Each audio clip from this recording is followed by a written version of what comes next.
Alright, so I have noticed in the past videos that there was some sort of a mic problem, that it was some sort of like when I'm talking like something like T words out of it, it's just like static noise or something like pops out or something.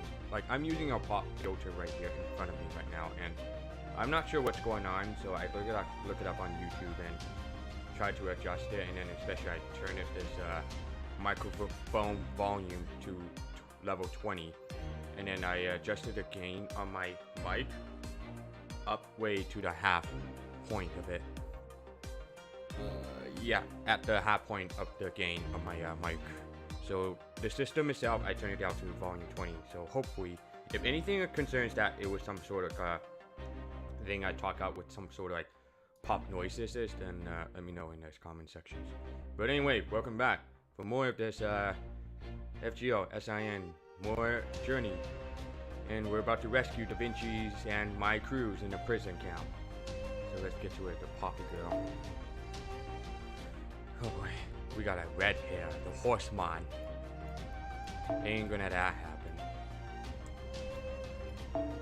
There's so many Semiramis in my friends list, like 3 of them. 2 Jack the Ripper and Holy Grail KG. Holy Grail for us, the region. Okay. Might as well pick Semiramis. Go with Sansa's team, let's do this.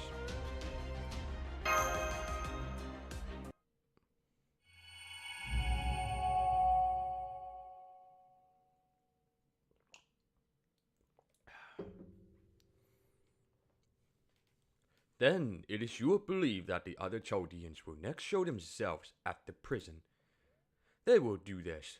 You believe even though their most crucial asset, the Shadow Border, is already on its way to Xiangyang? I do. Difficult as it may be to believe, they are quite thoroughly shackled by their absurd morality. If forced to choose between people and assets, they will always ignore the big picture in favor of life, even if it creates more danger for them. They are the very incarnation of foolishness. Well, if you feel you are that certain, we will not attempt to dissuade you. We do not know what trick they have employed to elude our sight, but we have received reports of figures matching their description fighting near Ankang.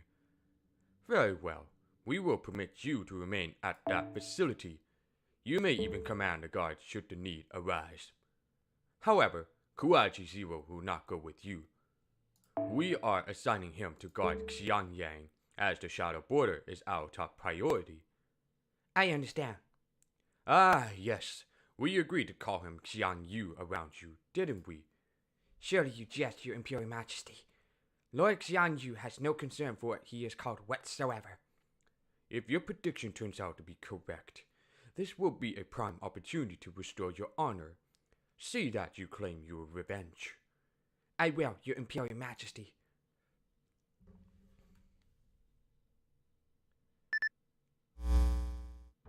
You seem displeased, Saber. I don't like having Konyaskaya and the Chaldeans being kept prisoner in the same facility. True. In our world, keeping enemy prisoners separate is only sensible in warfare. For one thing, you don't want to risk them working together and escaping. But Qin Shi Huang is more concerned about keeping all the Empire's enemies in one place than the threat of them banding together. If you think of your enemies as carriers of a disease, it makes sense to keep them isolated in a single location. Especially since that way the Emperor can wipe them all out at once if necessary.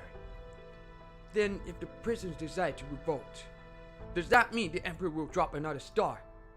I wouldn't be surprised. If it came to cases, the Emperor would not hesitate. The Emperor frightens me.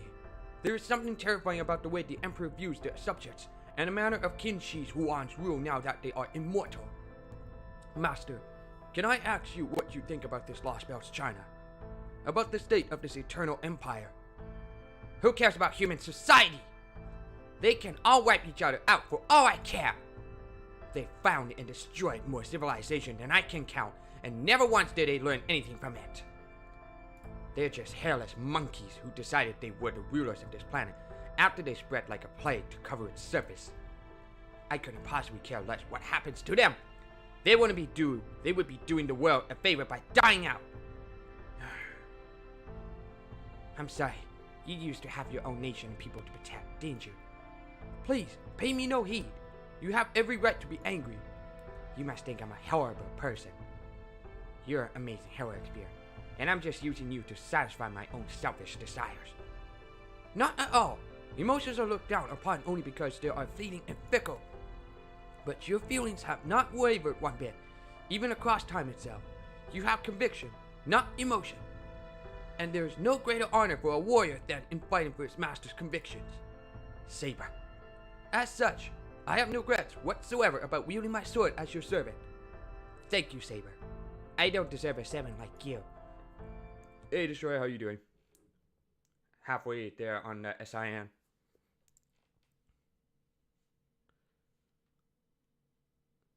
That must be the prison. Foo-foo! I can't believe we made it this close without being seen. These bounded field devices are amazing. I'm afraid we can't get any closer though. This won't be enough to let us make our way inside. Then our only choice is to try the true method of destruction. Lady Jinkei is an assassin. As such, she should be better at sneaking around than anyone else here, no?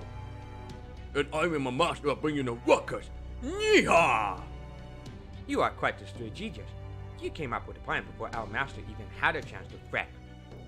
Oh, it's nothing. I'm quite used to explaining what needs to be done before my lord begins panicking. Our whole army was chock full of soldiers who like to leap before they looked. That sounds like a huge headache. Hardly. I would simply verbally whip them up into a frenzy whenever necessary, and employ the odd harebrained scheme to help my lord learn a lesson when he was being foolish. Those battlefields were wonderfully fulfilling, with no end of stimulation. Foo-foo! Anyway, this does seem like the best plan for the situation.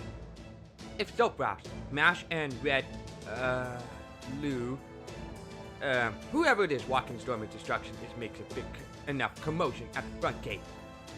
I can slip in undetected and meet up with Da Vinci and the others.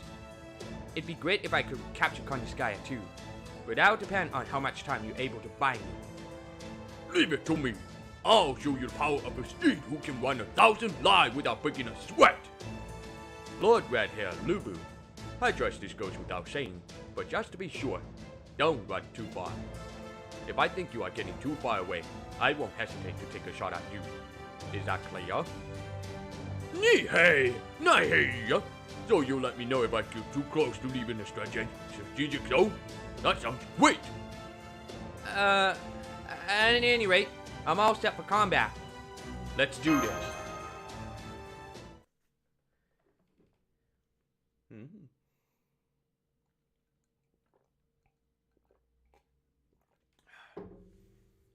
My god, I cannot believe it. I play on my main account, just rushing through stories, and some battles were just freaking hard as hell, man.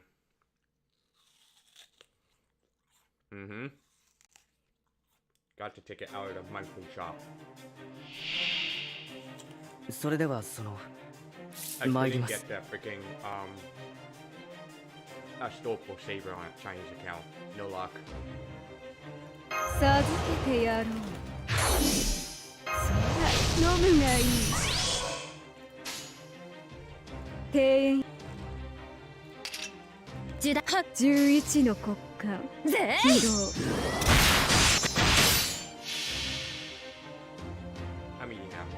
人が触れられぬ天の城塞を見せてやろう。虚栄の庭園。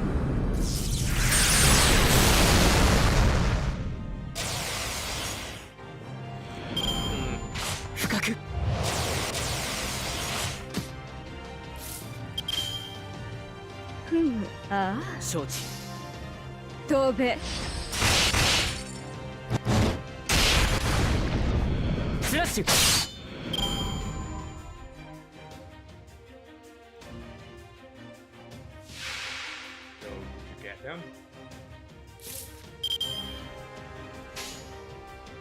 急所ご用とあらば分かった滅べアタック飛べ Well, Gotcha, wait. 深く Oh, I was trying to roll for those King Liang Yu on my alternate account.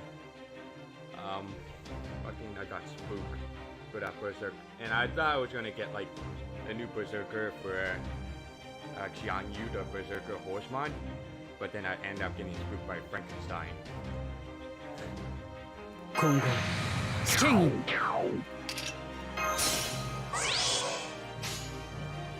地獄の炎を起こす承知急所つきましょ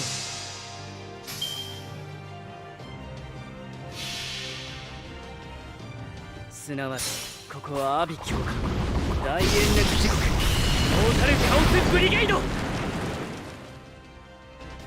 スラッシュせい What kind of fight? 臨氷降下海中絶対戦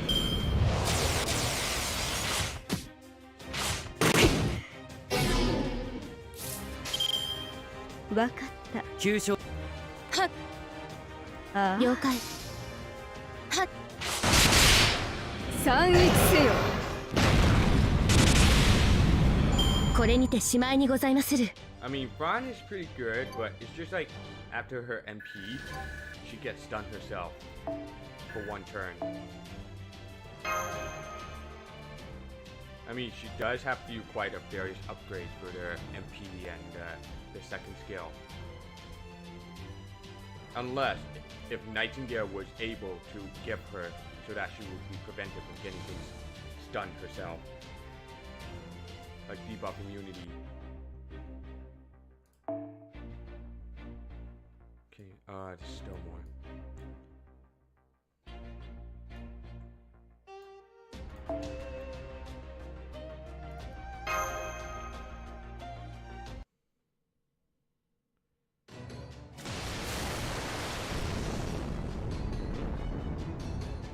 Oh, sounds like they're here. Just listen to all that noise. Mr. Soapwash will never charge him headlong without good cause. Which must mean... Sorry we took so long, guys. Is everyone okay? While I wish I could toast our reunion, I'm afraid that we'll have to wait. How is Gordov doing? I found an infirmary on the way, so I made sure to grab a few bags of glucose drip, and an IV catheter. Alright, Jinkai. Way to stay on top of things. Excellent.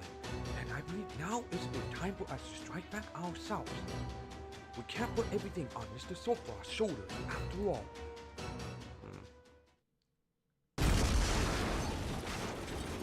Listen, I can hear something going on in the prison now.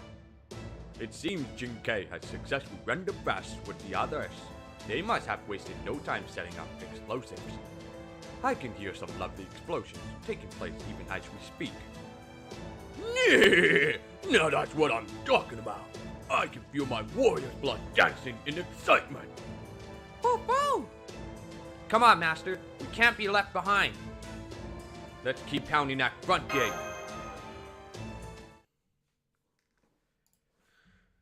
Oh, you're about to see this on the next chapter, Destroyer. Just you watch.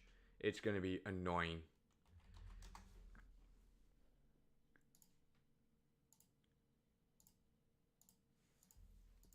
Not the next arrow, but the next chapter. It's like flashback of Camelot. 適正反応を検知戦闘状態へ移行します授けてやろう Fuck! Oh, well. This... 所ご用急所をつきましょうス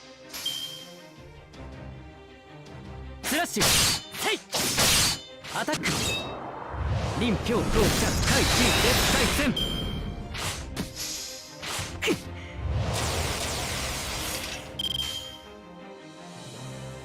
はっわか受諾いたしましたはっ飛べ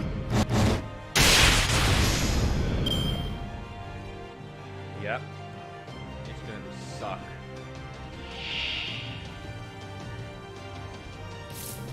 結露を開きますでは切り札を承知。はっ。ご用とあらば。すなわちここは阿鼻教官大湮滅地獄モータルカオスブリゲード。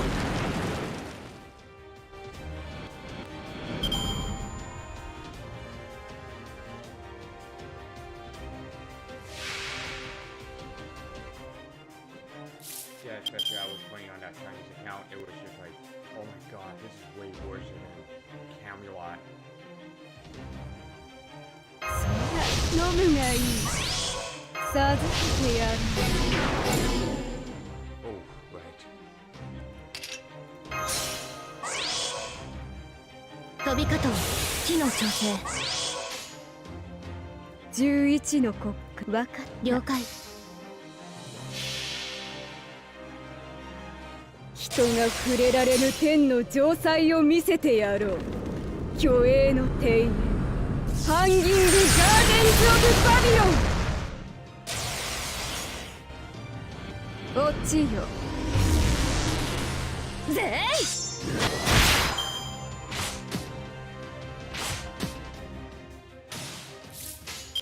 い。了解。急所つきましょう。はっ。刃にてその心を断つ。残念ですが慈悲はありません。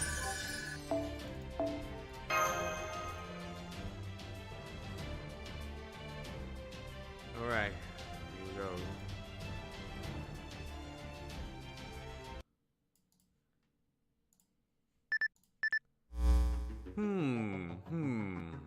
So this goes here and oh. How goes the Shadow Buddhist analysis, Your Imperial Majesty? What a fascinating device. Truly fascinating. And yet, it plagues us with so many doubts. We understand the principles and its operating structure, but we cannot for the life of us understand why they would make it so small.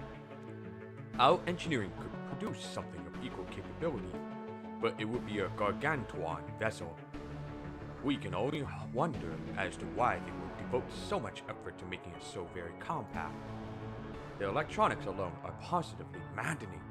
We feel as if we are dissecting a flea. We can barely remember the last time we were taxed to our limits as we are now. I see. Miniaturization, huh? We can even see where they chose to compromise on performance in exchange for efficiency. Perhaps they were simply starved for resources? Even if that was so, why would they use silicon of all things?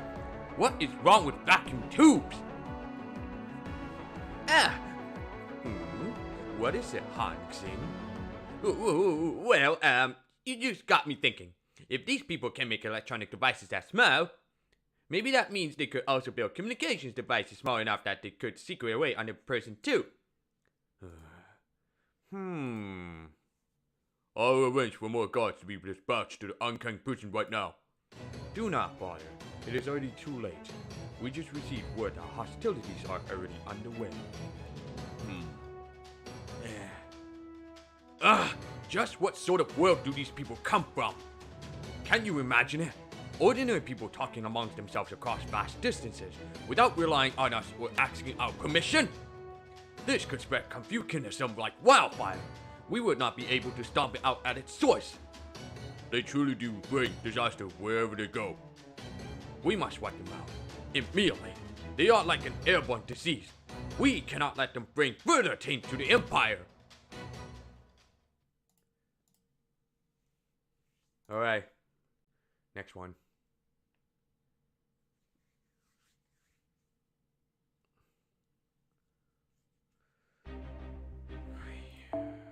こんな状況ですが、ふと This. Change it to that. Let's switch it to here.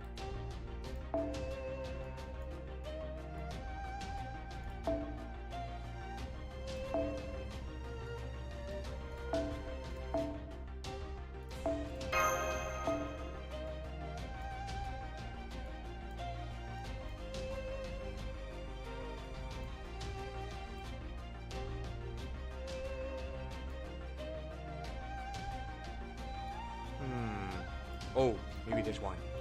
He's probably the best. That Chiron. His MP is so good. Able to remove defensive buff first before dealing heavy damage.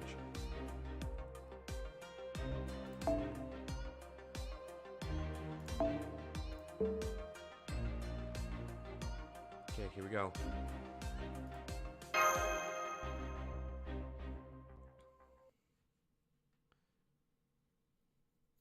Hey, hey! How have you been, Silkfrost? Did you miss me? Da Vinci, I'm so glad you're all okay. Sure are. And we brought along a special guest. Salty Glare. Konyanskaya. Konyanskaya!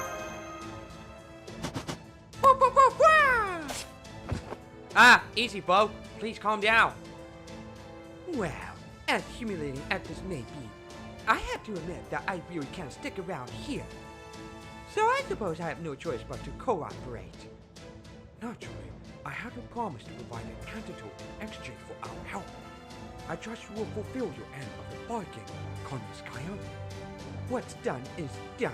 Unlike you humans, I make a point of always keeping my word. There's no sense sticking around here any longer. Let's go. You will not be going anywhere. I will hope you know better than to underestimate us by now. Prince of Longling, you're surrounded. This time, we're gonna have to finish you off. Yes, I can see you are deadly serious about that. Be wary, Master. The enemy was careful to wait until we were all gathered together before surrounding us. As he says, he is very much determined to emerge victorious. It almost feels like this whole thing might even have been a trap. Are you serious? Did you really come all the way here to rescue your allies armed only with pluck? Hey, come on. It wasn't all pluck. Just mostly. I've forgotten what you were like. I should have known better than to count on Chaldea for help. Alright, I see how it is. This is no time to be worrying about appearances, so I'd better pitch in to help out as well. You will go over the enemy side so easily just to save your own skin, alter ego? Well, yeah, if Qin Shi Huang's punishment wasn't reason enough, your own master just severed ties with me, remember? Besides, it's just like I told her. In this world, you're either a client or a product. And right now, regardless of circumstances that brought us here, Chaldea is a valued client. As such, I have no problem whatsoever listing yesterday's client as today's featured product. Yikes. Remind me not to give her any personal information. Not so much as my phone name. Besides, is an occasional face turn like this kind of dramatic? Is she friend or is she foe? What could the mysterious yet beautiful Konyaskaya's true objective possibly be? Foe, die in a fury! Now then, allow me to present one of my very best products.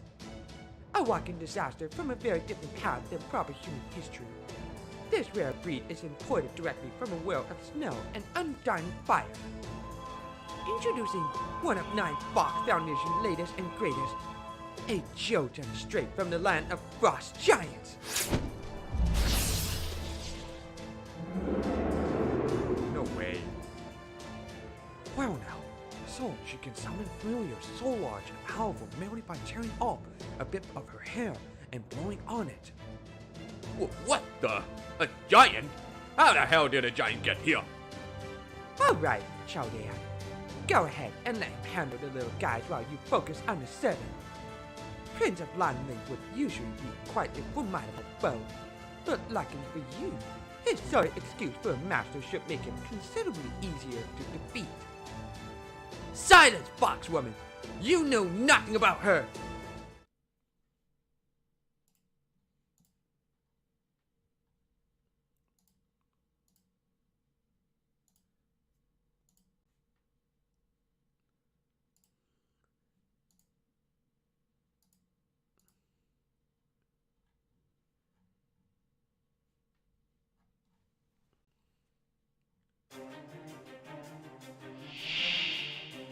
X 反応を検知。戦闘状態へ移行します。じゃあこういうのどうだ。つまんない連中だな。他にやること。じゃあこういうのどうだ。飛び方を機能調整。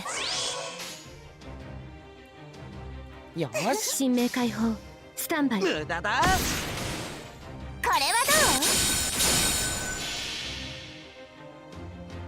う？風よ集え。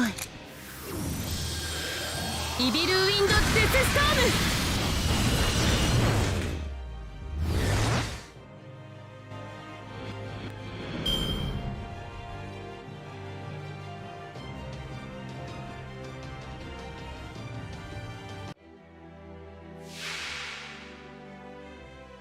Prince of Lanlu, the pretty boy. ネギツネもろとも潰しておやり。 So she has one more command spell left. よし。罠だ。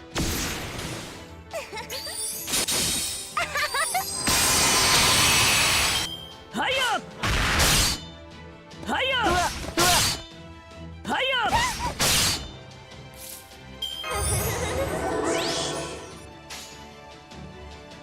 よし。受諾いたしました。目に物を言わせてあげる。覚悟はいい？百発百中アイオブザ無駄だ。参ります。どうどう。よしよし。行くわよ。 Damn it. Oh, come on. 了解。よし。いやいや罠だ。いかがでしょうか。トンセイ。すべては僕の思うままでね。これぞ大軍師の究極陣地。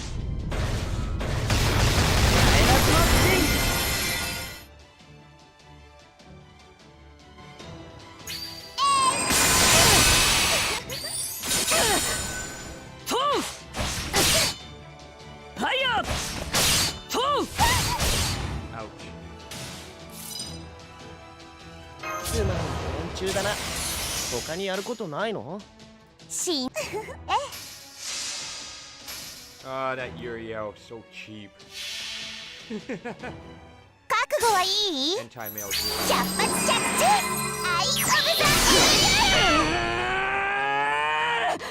これはどう？じゃあこれはほら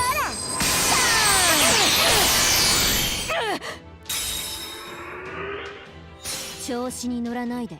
じゃあこういうのどうだ。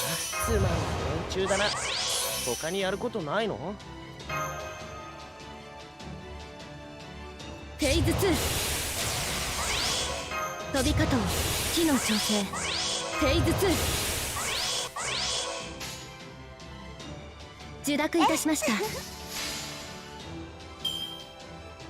ぜい。これはどう？じゃあこれは我が顔をそれほど望むか。ならば見せよう。呪われし顔を儚く散るまで歌い続けるために。トントン。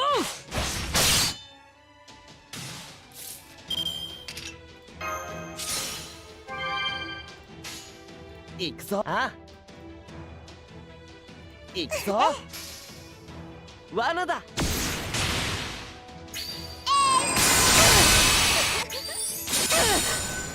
はいよ。トンはい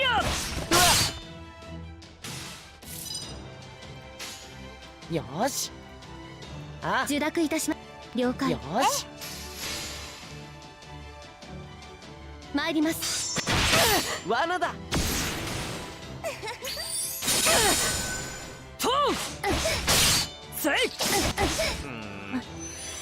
はや Okay. Well, you are fucking done. 行くわよでは行くぞ。これでどうかな。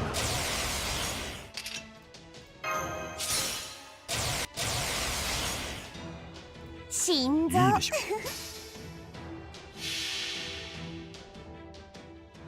射止めてみせるわ。アイ・オブ・ザ・エウほっ。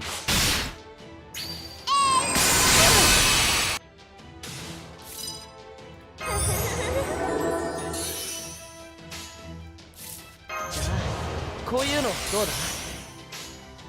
いや、ええ。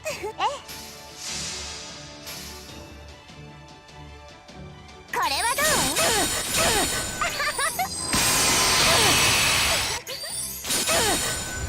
ほら、行きますとうせいでは行くぞ。はい、お任せを。さあせい。罠だ。道を開けよ。出陣である。この仮面を脱ぎ乱領王の証明とする。退け魔性ども。とうせい行くわよつまんない連中だな。僕ちゃん、こういうのどうだ？いやよ、ええ、いやよ。 Pretty boy is done. これはどう？じゃあこれは？えい、終わらせないわ。仕切り直す。交代せよ。あなたあんまり私のタイプじゃないのよね。 Okay. You ready for the next one? It's gonna be a nightmare. Destroyer, if you're watching or hearing this, it's about to get worse.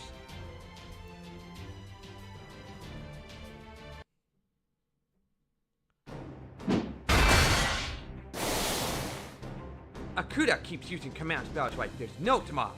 This girl is deadly serious about finishing us off. True. Unfortunately for her, that's also going to be her downfall. Since she's not used to providing real support, it couldn't be more obvious where she's providing it from. And boom! Gah! Master! Here's a quick little booby trap I whipped up from what I pick around here. Do you like it? What a wicked fox! I've never seen such lovely skills and look in one evil package before.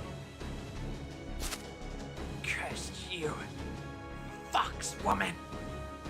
Oh crap! That didn't finish her. Good. Subboss, hold Prince of Lineling up. Whatever you do, do not let him get to his master. Master! I couldn't stop him. Say word. I'm here, master. Well, now we're screwed. Come on, everyone. Let's run for it. Huh? But why? There's no way Akuda can keep fighting with a fatal wound like that, right? Oh, right. You still don't know what she really is, do ya? Look, let me give you some honest advice for once. Leave the servant alone and get out of here while you still can. Ling. Master, now that things have come to this, there's no other choice. I beg you, sacrifice me to save yourself. No, that's the one thing I will never. I am sure you dislike the idea. Feeding on others is the very thing you loathe humans for, after all. But if ever there was a time to swallow your pride and do what must be done to survive, it is now. For at long last, you have finally been reunited with your beloved. Think back to all those many years you spent grieving in solitude and isolation. Ling, you must survive, my master. This time, you and Xiangyu will live happily together. This time, you will share in each other's fate. Uh-oh.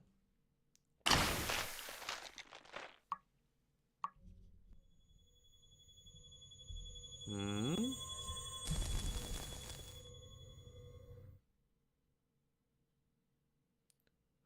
What in the world is that?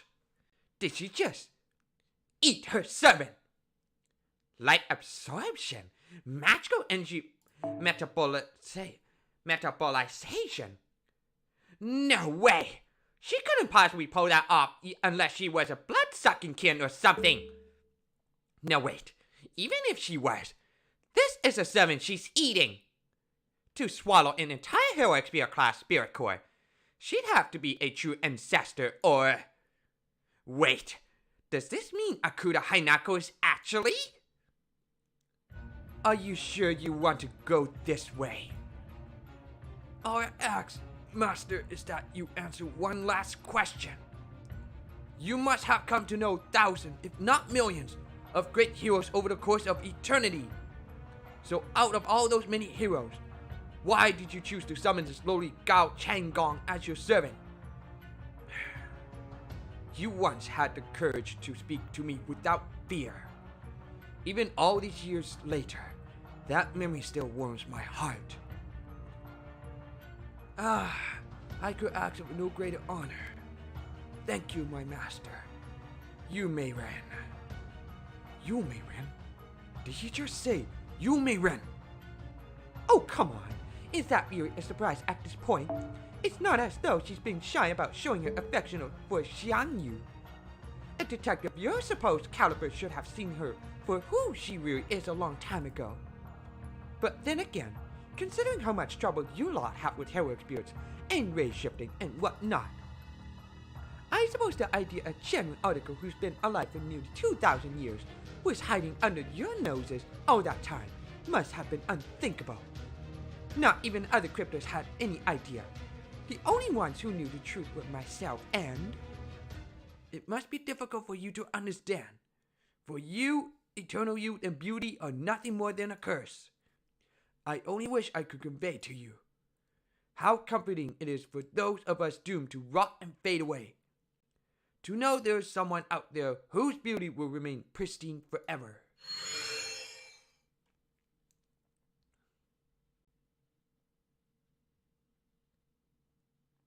I hope to finish you all off in a manner befitting a human, since I've been presenting myself as one all this time. But now that you have forced my hand, I can no longer afford to be magnanimous. This ends now, Chaldea. My curses shall obliterate you before the night is out. Well, now what? You're up against a true ancestor who just devoured an entire heroic spirit. Spirit urgent and all. And she's pissed off beyond belief. Can I just leave now, please? No.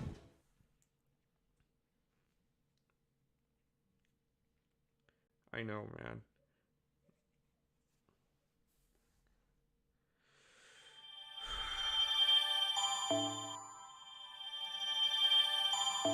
Here we go.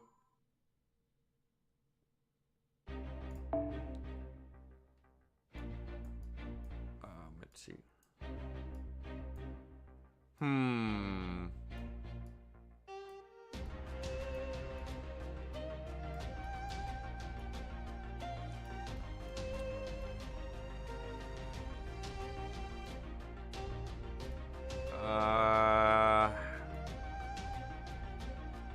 Go for double Merlin, I guess. And have Sunzang for DPS.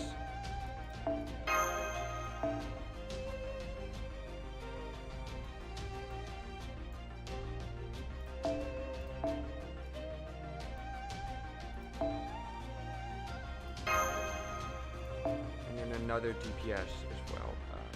Yeah.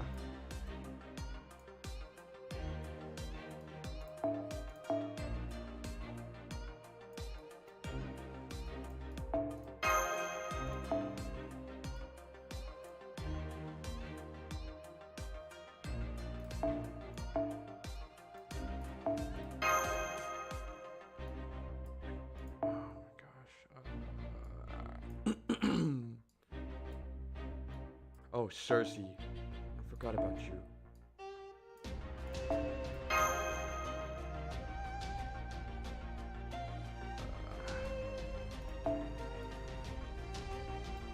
This party cost sucks, man.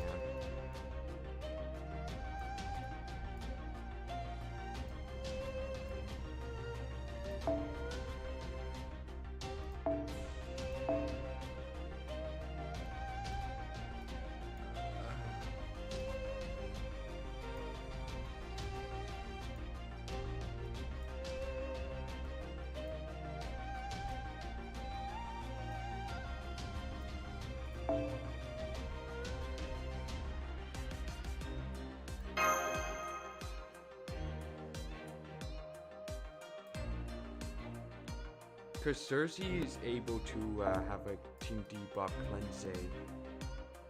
Yeah, remove debuffs. And then having Sunzang, that she's also able to have debuff immunity for 1 turn at the start of the battle, just to avoid from having to be a bleed out damage.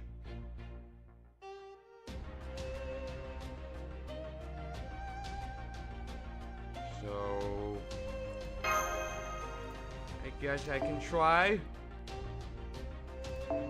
Just gonna bring the Atlas Institute, but I cannot use it in the first 2 to 5 turns. I don't know. I guess we can try. I can't like those Cersei, she cannot pick the 5 those against the consort U. It sucks. And then Medea, probably useful for that. It's very good DPS, but pretty low damage on the MP. Here we go. And we're about to do this. Double Merlin.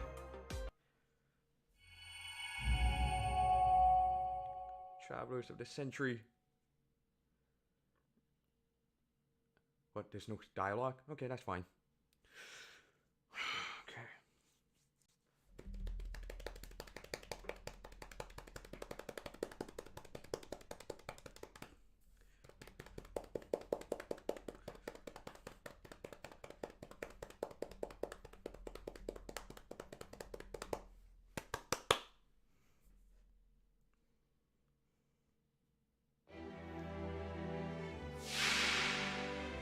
You made it.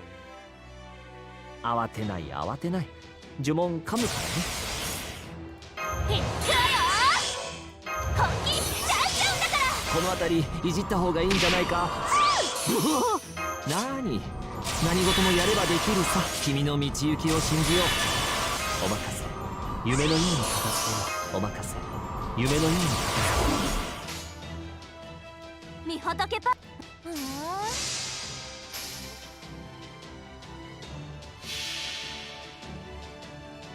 みほとけのカード見せてあげる。へい5秒間シャカニョライション。や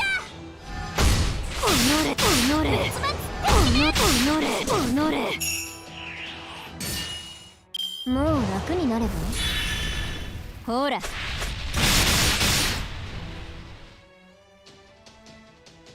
滅びを知る者、いずれ安らぎを得る加工者たちよ。死の痛みをもって知るがいい。 Oh god, dude, I'm so scared.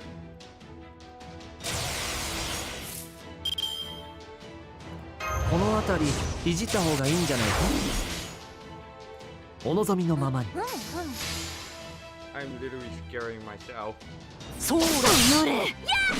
おのれもう楽になれば。どう滅びの定めにすら見放された我が永遠の頭国。哀れみの涙で命を呪え。Alright. One last chance. Fucking do it. 小さな窓の王の話をするとしよ Do it, Sun Zhang. Titty monk. 御仏の加護見せてあげる。へい5秒間シャカニュレーション。 Damn! So very close, man! Shit! う。そこは壁もなく城もなく国すらない始まりの空。 Barely had it! 魂のありかを見せようか。ガーデン・オブ・アバロン。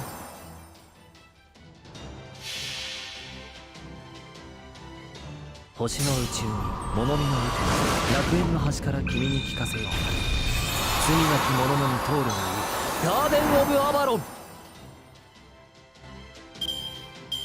諦めの悪いこと。ほら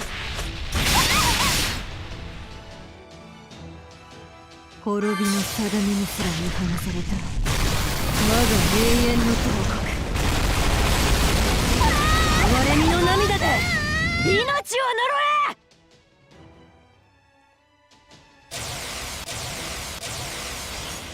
You know what's weird? That you? She's like a version of Mordred. That she's holding a Grail's buff, Rampage, that every turn she gains MP charge, like fully charged out. That is just freaking annoying. お望みのままに。何サービスだとも。おのれおのれ。 Holy fuck.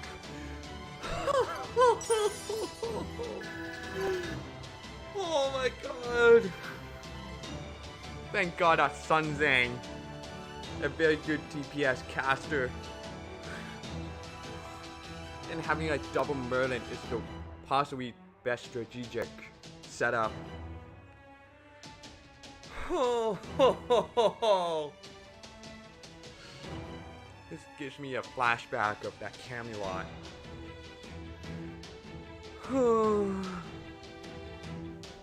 I did it. I beat it. Consort you, but she'll be back.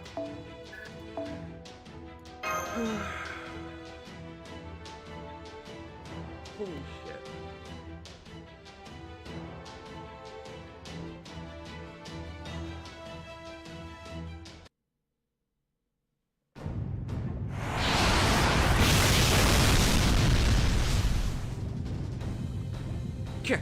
How can she attack with such power so quickly? She should have run out of magical energy ages ago. She's not using her own magical energy at all. She's sucking up the endless supply of mana from the world itself and using it as her own. So this is what a true ancestor, an incarnate elemental, can do. I never would have thought that China had one of its own. Fighting one of them is like taking on a tsunami or hurricane with your fist. I'm sorry, that went right over my head. Could you dumb it down to say? Could you dumb it down to, say, horse level? Simply put, we've been quite thoroughly backed into a corner here.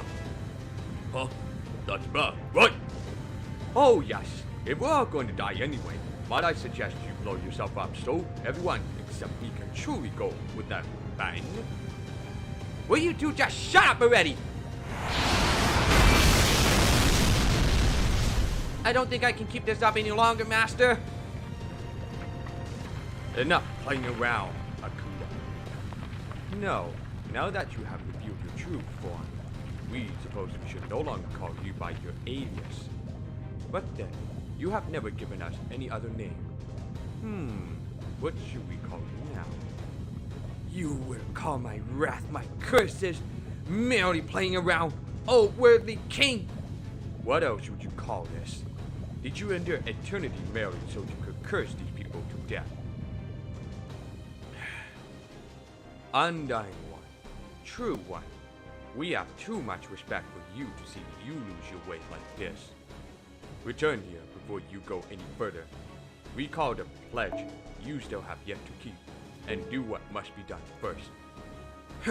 So you do not want me to do anything unless it benefits you, is that it?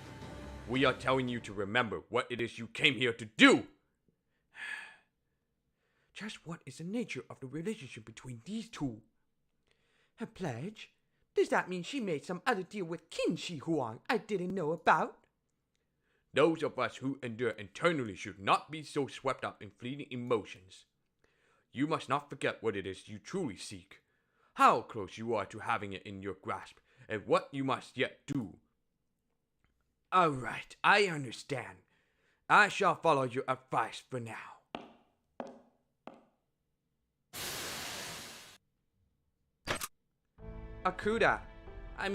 Yu Mei Ren has left the battlefield.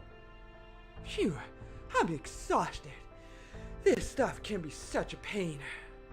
As much as I despise humans, I do have to give them credit for one thing. The weapons they make are so much easier to use. There's nothing better than something that lets you kill a bunch of humans just by pulling a trigger. Konoskaya, I take it you knew that Akuda Hinako was actually Yu Mei Ren all along. Isn't the song of Gaixia dedicated to her? Ah, yes, the one frequently mentioned in discussions of the Battle of Gaixia. My strength plucked up the hills, my might shadowed the world, but the times were against me, and Dapple runs no more. When Dapple runs no more, what then can I do? Ah, you, my you, what would your fate be? So this means that Yu Mei Ren wasn't human, and that she's also been alive for thousands of years? It was shocking enough to find out that the legendary Yu Mei Ren was actually a bloodsucker. Or rather, a true ancestor. But then, why would she bother infiltrating Chaldea and applying to be a race shift candidate? And if that weren't enough, now she's a crypto holdup in the Chinese Lostbelt. Ah! None of this makes any sense! True, if you look at all the facts, the odds seems pretty long indeed. But if you trace them back to their source, the answer couldn't be simpler. This all happened because Marius Beery planned for it to happen. As I suspected, Director Marius Beery Animus Beery may have seemed like a good person, but at heart, he was still a mage. A mage's idea of doing good and a human's idea of doing good are very, very different. Marius Beery may have been a just person, but it seems like he also managed to do good. That is, his best as a mage. I expect he must have been anxious. I imagine he had to wonder if race shifting was even possible, and if it was, whether humans could actually survive the process. I guess that's what prompted him to bring Yu Mei Ren on as a backup plan of sorts. No doubt he must have thought that even if it turned out a human couldn't withstand a race shift, she would either survive or could be resuscitated thanks to her sturdy true ancestor body. That must be why he covered up her true identity under the name Akuda Hinako, and sent her a formal invitation to Chaldea after she'd been hiding away in the margins of history for centuries. That would have been before the previous version of me was summoned to Chaldea. I do recall Akuda Hinako was already part of Chaldea's staff, even before Time was formed. Marius Beery must have wanted to prove the viability of race shifting come hell or high water. Agreed. I imagine he meant to use her as a Genya pig to make the experiment work. Even if there turned out to be no mere humans who fit the bill whatsoever. But as luck would have it, not only did there turn out to be plenty of viable candidates, the Demi-7 plan he had come up with to improve the odds of summoning heroic spirit after the race shift worked out as well. All of which meant that Marius Beery no longer needed to bother giving Akuda Hinako more special treatment. She was ultimately assigned to Team A for no other reason than to fill the roster, so to speak. Now, do you understand? Your great director was hiding a true ancestor in his organization all this time. It's no wonder Chaldea came under UN scrutiny after something that shady.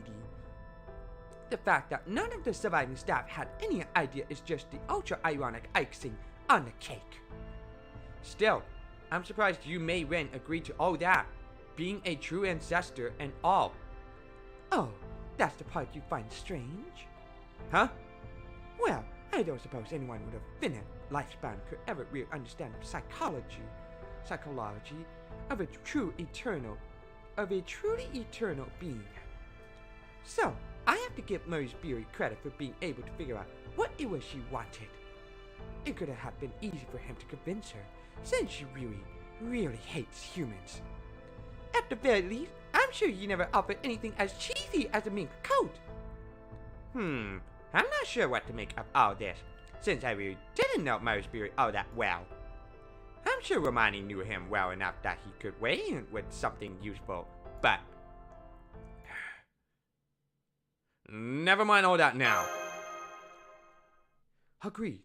Now that we made an enemy of Kinshi Huang, lingering in one place for too long is tantamount to suicide. Got it. Then let's keep our camouflage bounded field up and put some distance between us and this place. Man, it really sucks that they took the border. Now we have to carry our patient on foot. Please, no more, truly. I could eat another bite. I saw something that looked like a truck and hang on. Maybe we could use that? You mean the thing they used when they brought me here? It may be better than walking, but we'll feel every bump of the road and then some. Well, beggars can't be choosers. We'll just have to make the best of it. Hell yeah.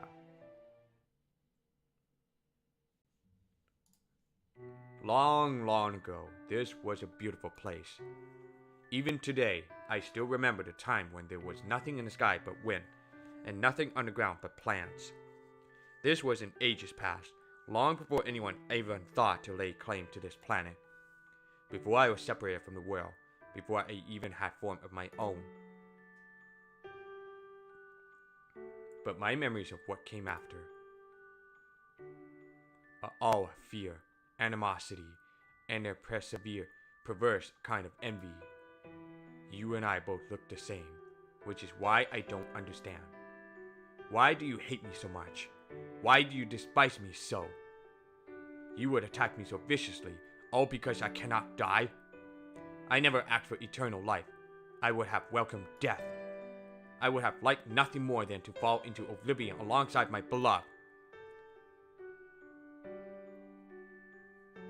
True ancestor, bloodsucker. I don't know anything about those, but that didn't stop you from deciding that's what I was. You said my inability to die made me unclean, that my inability to age made me a monster.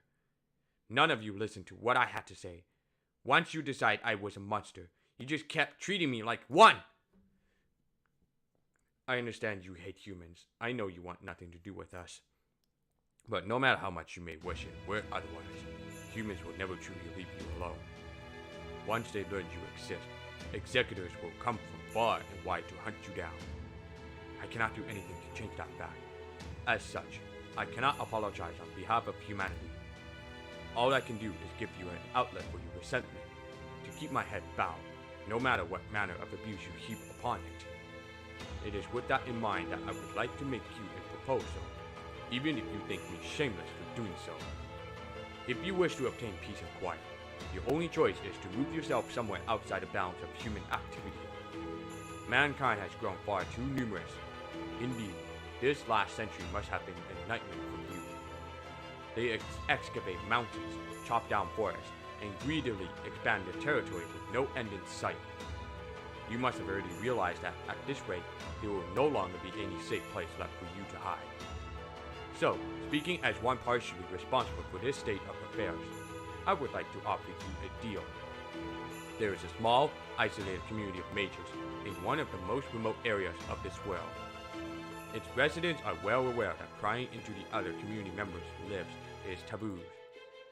I think you would be right at home in Chaldea. As long as you play along with the false identity, I will prepare for you. No one will ever be the wiser. In exchange, I would like you to assist me with my search. A quest of sorts to realize my family's greatest dream. Oh yes, I almost forgot to introduce myself. My name is Maurice Spirit Animuspirit. I hope you can see that our interests are aligned. Spirit of Gaia, as one of the last flowers of the moon left on Earth. I would love to have your help in making both our dreams come true. True human. you, Mayren.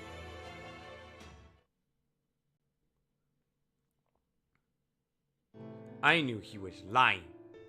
He was far from the first Gao who had tried to uncover my secrets in their own quest for immortality. And yet, by this point, I was far too tired to tear him into pieces. I wasn't sure whether he was being truthful or not, but he was right about one thing, at least. I no longer have a place in this land. There is no darkness to hide me, no light I can join. There is nowhere left for me to go. Yet, even so, I can still feel the grip of the despair over my fate, coiling around my heart. Ah, you, my you, what would your fate be? That's right, I seek an end to eternity, a place where I can hold my head high and declare that I have gone as far as I can. My sole wish, my one, final request, is that I may tell my dearly departed that he no longer need weep for me.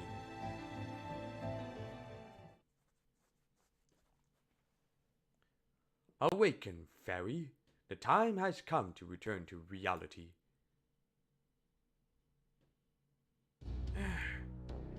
It has been 5 months since your arrival. We have now scanned your entire body 48 times in total. Our analysis is complete. Every last of your body's secrets have been recorded within our memory circuits. We have at last learned the secrets of the Zenren's immortality. You did well, fairy. Or perhaps we should continue to call you Akuda Hainako.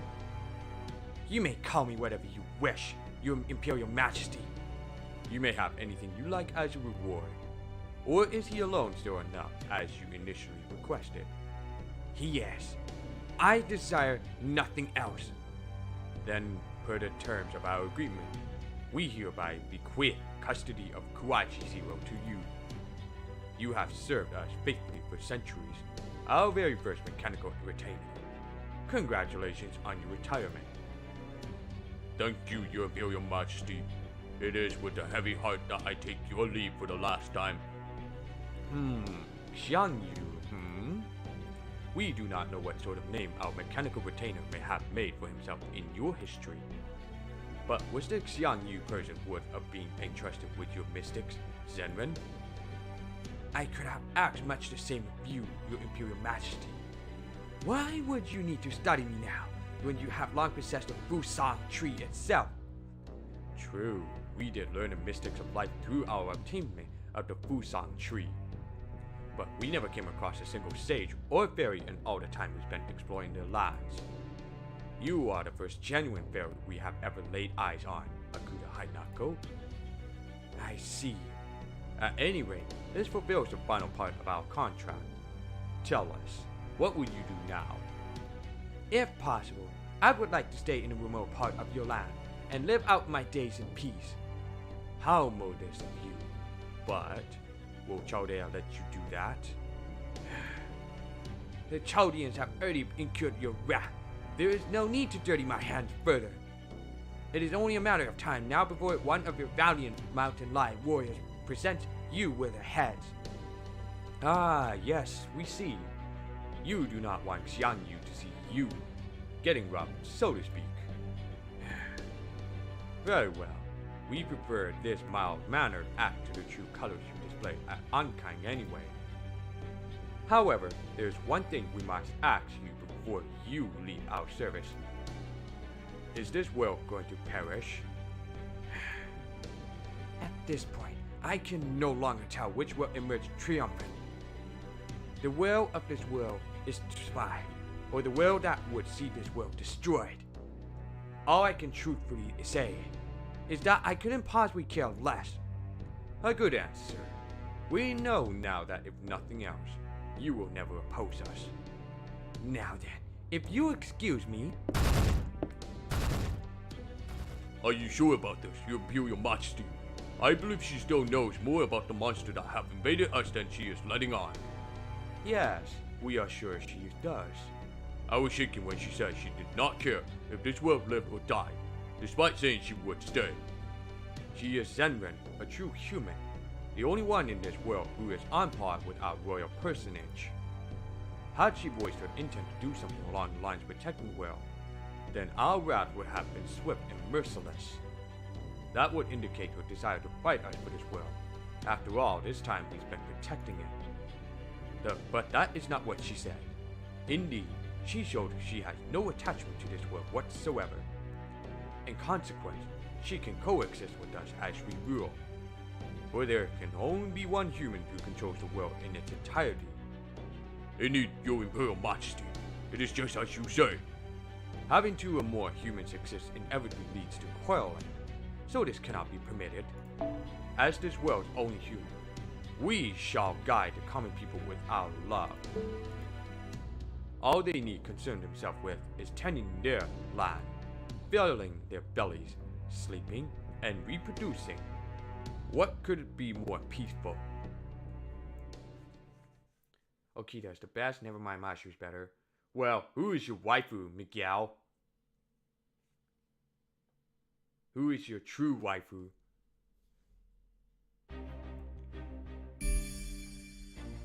Shiquan Canyon. 気づけばずい慣れた頃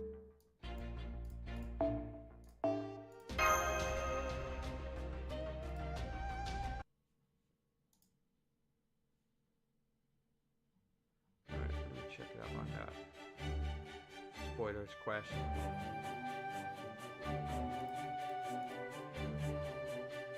Okay. Turn my mode. That's a hard decision, huh? Alright. You got her hands behind her back. Good. Make sure that wire is nice and tight. And don't forget the shackles. Oh! Oh, come on. Is this really necessary? May I remind you, I just helped save your lives back there. I can't believe a little glucose trip is all it took to get Gordy up and running again. It really goes to show what a, unique person Mr. Gordoff is, doesn't it, Senpai? Oh.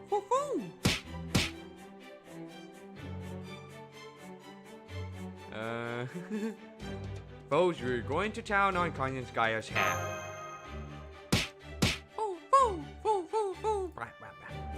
Heck, I understand how you feel all too well, Tiny. In fact, I can no longer restrain myself either. Accursed wrench! Now you're wearing a Chinese dress, of all things! Your wows won't work on me, Konyanskaya! You won't fool me ever again! Now what should I do with you? Oh no! I can't believe I've been captured by such a brute! Whatever will become of me now? He must have such atrocities in mind as to put Qin Shi Huang's punishment to shame. A veritable smorgasbord of torture the likes of which has never been witnessed in all of human history. No doubt he's going to corner humiliate me in unspeakable ways after keeping me caged like a wild animal. Oh, I'm so scared. Smorgasbord?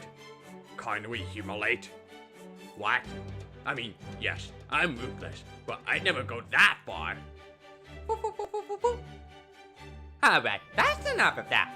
Remember, your and Soapfrost's lives are still on the line here, Gordy. Oh, yes, that's right. Where is the antidote for the poison you used on me and Soapfrost? The one you promised to hand over in exchange for our help.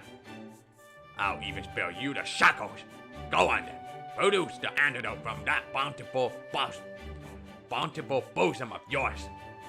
Don't think I don't know you how sexy your cleavage looks in that Chinese dress. Now hand over the antidote and make the hopes and dreams of every red-blooded male come true. Of course, I keep my end of the bargain. Here you go.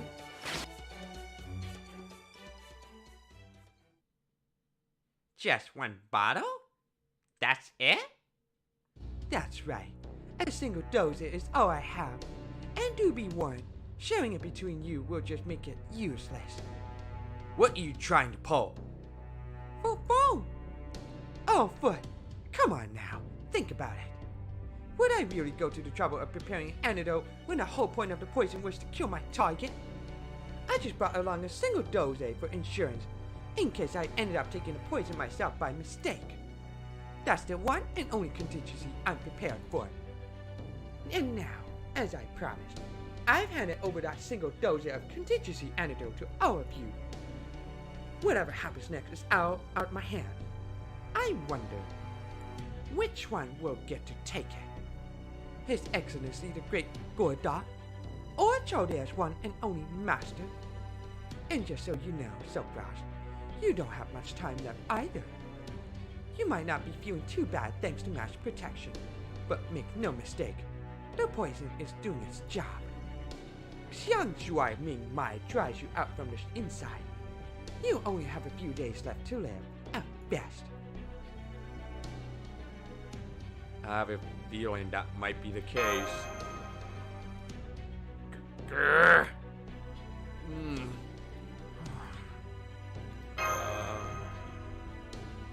Senpai... As much as it sucks, I think we have to put our personal feelings aside in favor of the larger picture. Silkbrass, I suggest we... Silkbrass, I challenge you to a game of rock, paper, scissors. Huh? Only one of us will go on living. That means this is a clash between our wills to survive. And when the stakes are this high, rock, paper, scissors is the only true impartial judge. Well, normally I would prefer a coin toss, but that would give me an unfair advantage. So rock, paper, scissors it is. Mr. Gorda, are you really sure you want to settle this like that? It's alright, Marsh.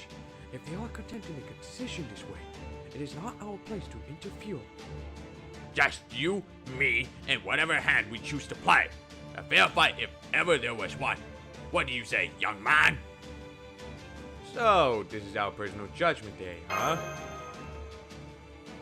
Very well. I'm glad you're being such a good sport about this. Win or lose, no hard feelings, okay? That includes having one of your servants take it by force, and other unbecoming chicanery.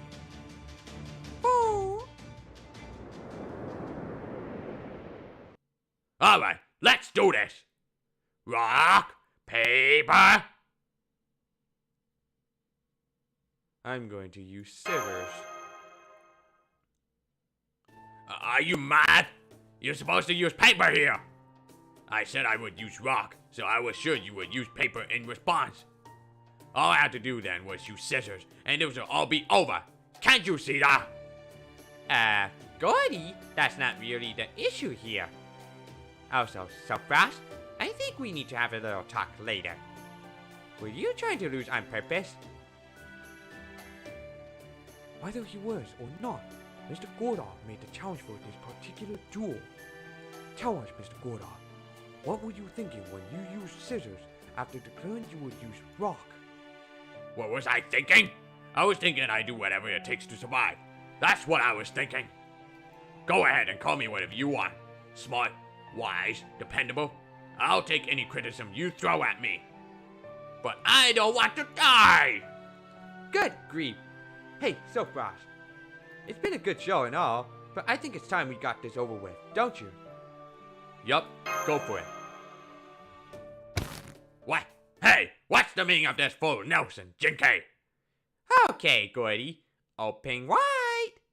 Grr, what are you... Hey, that's medicines. Grr. There you go. Down the hatch.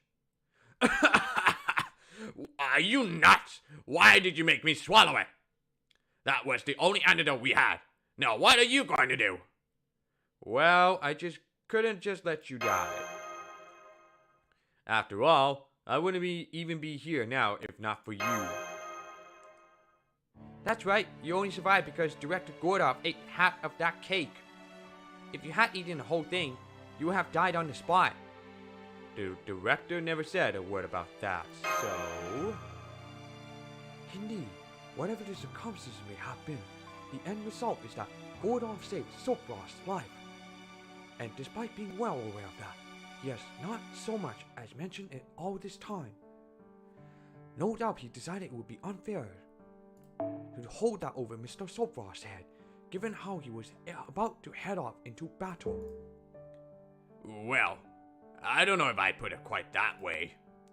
So now, we're even. You fool! Where did you get off being so decent even at such a young age? But very well, This is, of course, merely a matter of priorities. There can be no team without its leader. Now that I'm fully back in action, all of our further plans are guaranteed to succeed.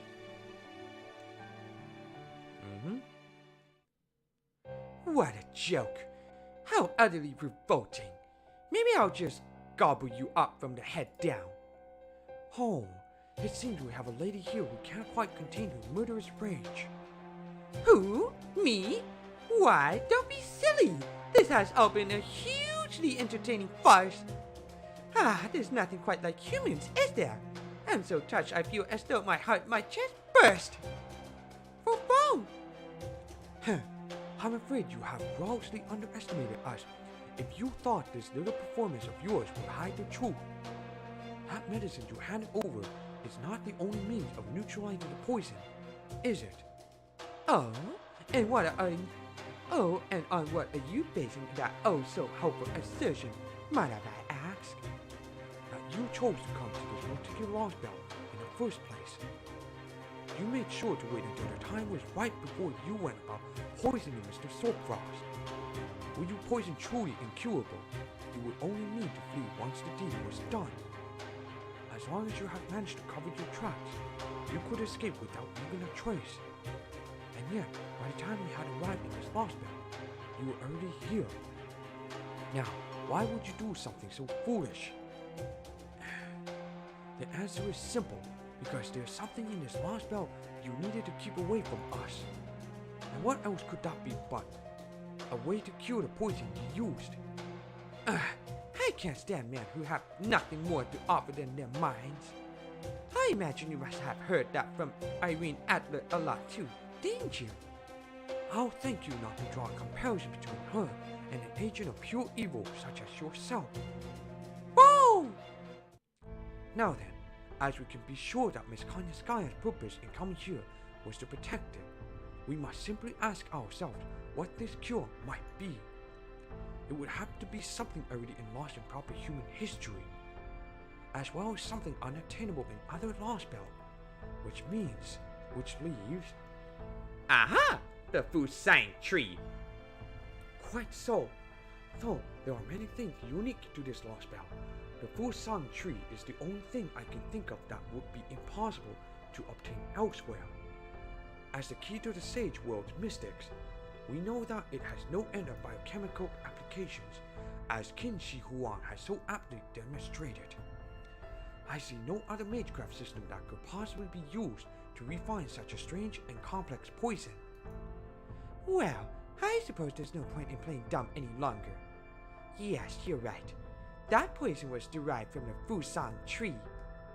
The substance made by distilling its roots with yin energy is called Xiang Shuai Ming Mai, or Immortal Decline. And the one made by decoating its leaves with yang energy is called Xiang Huo Ming Mai, or Immortal Lifeline. Either way, whether you're making poison or antidote, you need something from the Fusang tree. Of course, you could always make an antidote without the Fusang tree, as long as you could extract something with the same components. But we all know probably human history lost those kinds of mystics long ago, don't we? Which means the antidote I had on me was your one and only hope. Given that I held Soapfrost's life in my hands, I did consider making him my slave and forcing him to do my bidding. But I couldn't get Akuta's report out of my head. If only I had never heard her mention there was a Lostbelt, where the Fusang tree remained alive and in human custody. So, once you knew, you felt you had no choice but to go and guard it. You must be quite a worrywart yourself. I prefer to think of it as knowing when to hedge my bets. Whatever you choose to call it, your instinct helped us out considerably for once. Once we obtain the Fusang tree for ourselves, we can cure Mr. Soapfrost's poison, correct? Theoretically, yes. But to actually do that, you have to make your way into Xiangyang, where the Emperor is. And you have to be insane to do that, wouldn't you? Hey, we're going to have to face off with Qin Shi Huang eventually. Especially now that the Emperor is trying to wipe us out for being Confucians. Besides, we can't leave this Lostbelt until we find the Tree of Emptiness and chop it down. The hidden Tree of Emptiness? Well, I suppose it all boils down to the same thing. At any rate, curing Mr. Soapfrost's poisoning remains our top priority. Can I assume our next destination to be Xiangyang then, Director? Yes, of course. After all, we do need to get our hands on that antidote at all cost. As Chaldea's director, I'm personally responsible for the lives of my staff, and that includes Soapfrost. I certainly can't afford to go around dying first. Well said, Director. Woo woo! Don't you worry, my boy. We'll find a way to save you. You just see if we don't. You hang in there and focus on defeating Kinchi Hua. I'm so relieved. I know we're not out of the woods yet, but at least this takes care of one big problem. Yeah. It's great to finally see Director Gordov back to his old self again, isn't it, Senpai?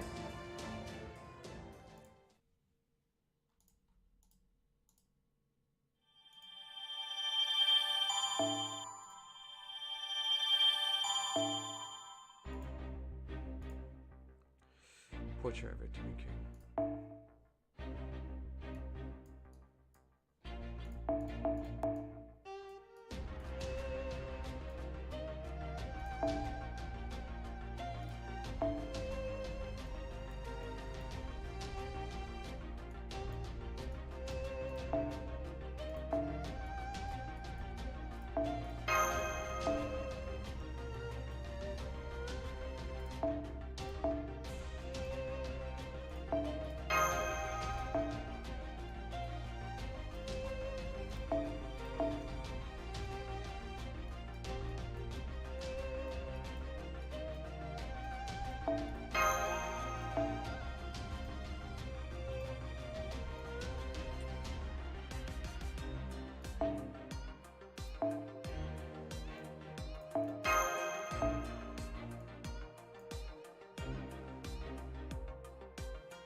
I can't use it. Change Mr. Code. There you go.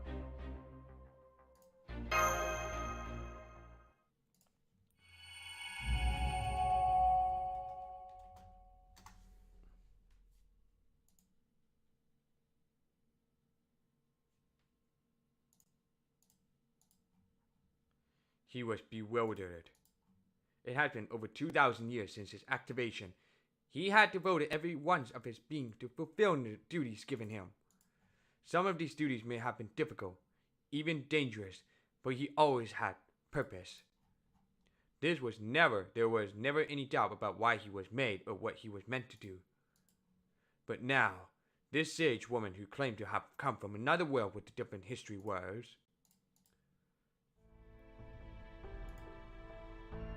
Are you my new lord? No, it's not like that. The Lord you swore loyalty... The Lord you swore loyalty to is the law that maintains peace in this world. Is that not how you view... Is that not how you would design? It is. Well, that is not what I am. All I ask is that you think of me as a companion, and that you can call me simply by my name, you. You offered up everything you possess to Heavenly Emperor in exchange for my custody. And all you want now is to live out your days with me. Yes, that is my greatest desire. This has been my sole hope and prayer over the last 2,000 years. He could not understand.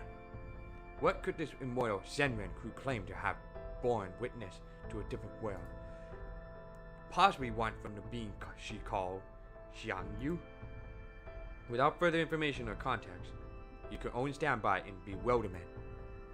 So to remedy this confusion, he required answers he could only obtain from this being who called herself You. First of all, who is the Xiangyu you speak of? What did Kuwachi Zero do in your history? Good question. Knowing you, I am sure you will understand. Surely you can hypothesize alternative scenarios based on different conditions, just like Chaldeans could. Correct. That is one of my most basic operations. Kuachi Zero, the first mechanical man Qin Shi Huang ever made by recreating Shang Dynasty Baobei. His core functionality lay in predictive calculation. By observing and analyzing every iota of data about his surroundings, he could predict likely cause and effect relations to see into the near future. This ability was deemed essential for spreading Qin Shi Huang's eternal regimen far and wide. For the moment, let us further assume this ruler is, in fact, Qin Shi Huang. You said that in your history, I was activated by a rebel who was fighting against the Empire. That's right, but the man who meant to use you, Xiang Lang, fell before his ambitions could be realized. And you were left to fend for yourself in a chaotic world, under the name Xiang Yu. If you were in such a situation, what do you think you would do? What would the Xiang Yu version of him do under such circumstances? He should use his abilities to fulfill his designer's purpose for him, and help bring about peace. Qin Shi Huang, after completing Kuaichi Zero, was magnanimous enough not to limit Xiang Yu's potential masters only to his creator. Naturally, I would dedicate myself to my next lord, a successor who would lead China towards peace and prosperity. But what if the Qin Shi Huang government had fallen to rot and uprisings were breaking out all across the land? And what if the Emperor's successors lacked the courage to quell those uprisings? Then it was a difficult supposition, but not one without a clear answer. His purpose lay strictly in bringing about peace, both swiftly and decisively. I would accept that Qin Shi Huang's time was over and find a new ruler amidst the chaos, one who would be up to the task of uniting all of China. It was difficult to imagine such a hellish landscape from the comfort of the Empire's eternal peace. But if he had been left on his own in such a place, with only his primary programming to guide him, I am certain there would be at least one person among the rebels capable of leading this nation. Indeed, you found such potential in Liu Bang, a man with a promising destiny, born with the dragon factor. When you first met him, he was but a lowly adulterer toiling away in the town of Pei. It matters not where he came from, or what his circumstances may have been. Once he assumes the throne and begins a new regime. But what if his potential had yet to awaken, and he had no genuine ability to speak up? What would you do then? Well, this made matters even more difficult. But with the facts provided, deductions can be made. From there, an answer can be reached. Then I will have to wait until his abilities awaken, and he was ready to rule. But even as you wait, the world falls further into chaos, and numerous warlords battle with each other for control of China. Their war rages so violently that it threatens to dispose of Liu Bang like so much trash. In that case, what a horrific history. What cruel conditions, but it was not his place to bemoan such things. What he needed was to be flexible in his thinking. If the only goal was to bring peace to China, then it would not be necessary for the would-be conquering king to bring it about himself. All you need to do in such a situation is pave as smooth a path as possible for the future king to walk. In such a vicious world, if he is to keep this king alive until the day he can properly rule, I would enter the fray myself and put an end to the conflict before it could spread further, as long as I remove any obstacles from the new king's way. Yes, all you need to do is create a situation where the new king is the only one who can rival you. From there, all those who do not wish to be governed by violent suppression will swear allegiance to the new king, thus greatly bolstering his forces. The world cannot be left to suffer in chaos and turmoil for long. So, to bring a swift end to that, Xiang Yu would merely need to become a box with which to contain all that would threaten the peace. If the people end up despising such a box, well, what does that matter? He is but a machine, a device that functions solely to bring about a predefined objective. if it would help clear the way for the new king to assume the throne. But what if, even after all that, Liu Bang was still to prevail? What if, even after you had brought the other warlords under your thumb, the new king still required more time to grow into proper ruler? And what if, even then, he was still not capable of uniting all of China? Such a situation would be beyond hopeless. But even that is not his concern. His only concern should be continuing his calculations until he arrives at the best, clearest answer. Then I will have no choice but to reduce China in size to something he is capable of ruling. That's right. That is exactly the conclusion you would arrive at. It is inevitable. And that is exactly what Xiang Yu from proper human history did. He thinned the population, set fire to the lands, and whittled China into a size that Liu Bang could manage.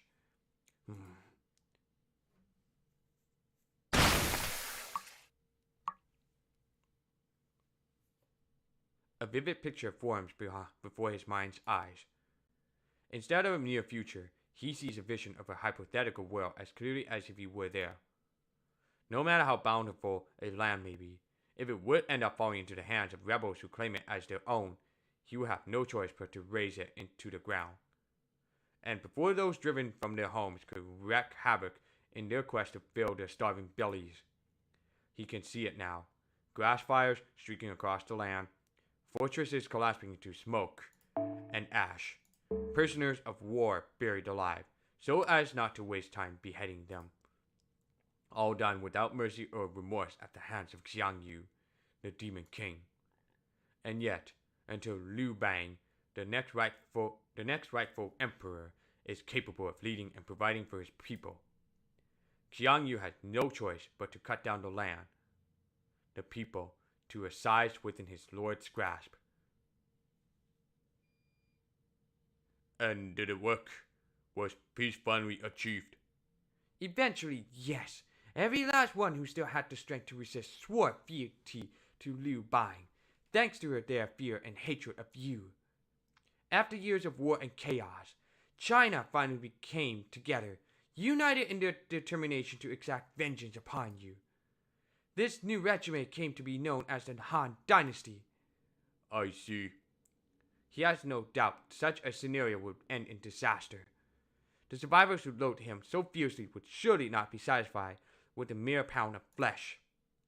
Those who finally defeated Xiang Yu must have torn his body to shreds and fought over who would take pieces of him home, as proof of their victory.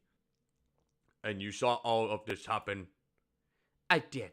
I witnessed it all as I stood by your side. God damn, that's such a long time to talk together. What the hell is that? No way! Is that? While we have been analyzing Shadow Border, we decided to try remodeling our tax collection vehicle in Chaldean style. We call it the Duo Yishan, or More is More. Behold its vicious facade, behind which lies a mountain of otherworldly technology designed explicitly for violence. Indeed, it is an awesome, terrifying sight. Whoa! Thermic-ray blasters, homing grenade launchers, a 1500 horsepower gas turbine engine. It's the stuff of dreams. Woohoo! This thing is too cool for words, Your Imperial Majesty. It's beautiful. I have never seen anything more incredible in all my life. I don't get it. It has been a very long time indeed since this empire has produced new weapons. But thanks to Chaldea's technology, a single night is all we needed to complete our most ruthless weapon. If the time for battle should fall upon us again, the empire will have an overwhelming advantage. Indeed, we have already ramped up their production to our factory's full capacity. We shall deploy them to the battlefront as soon as they are ready to go, where they shall swiftly rout those treacherous Chaldeans. Of course, you will be the one to lead them, King Liang Yu. Oh, okay. Come on, Lady Liang Yu. Let's start talking tactics. I can't wait to explore all the strategic possibilities these bad boys will open up. With amazing machines like this out in the field, I could do this, and some of that, and... are you sure we can't just stick with the white cavalry spears?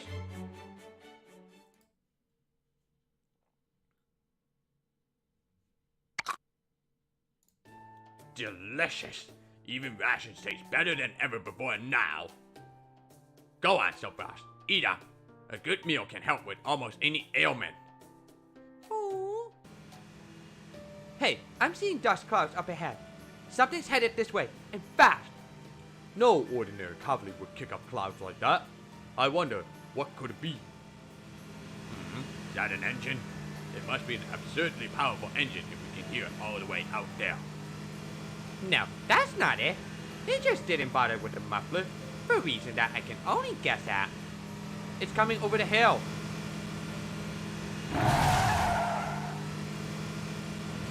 What the? Oh, oh! Ah, yes. I've seen this sort of paint before. Much as I wish I hadn't. I don't believe it. They just straight up ripped off the shadow border. You certainly will be buying that in a dollar store anytime soon. What a bizarre design. It reminds me a bit of the kite we used in Russia. Hey, knock off on that. I'm willing to give credit where credit is due.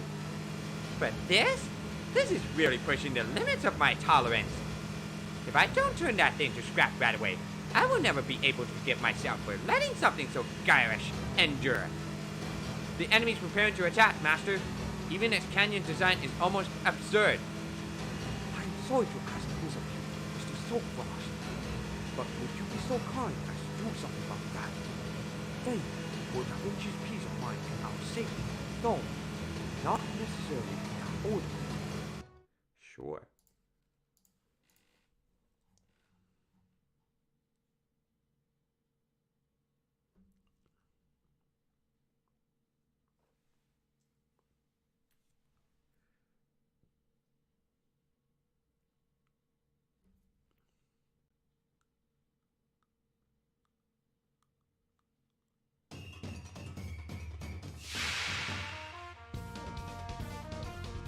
愛そうか殺そうか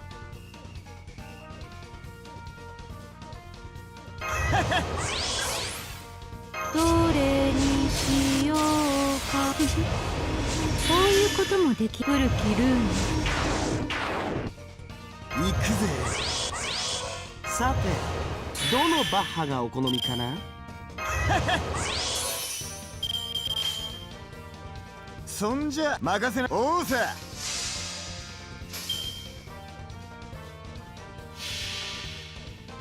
うがてえぐれケイポルク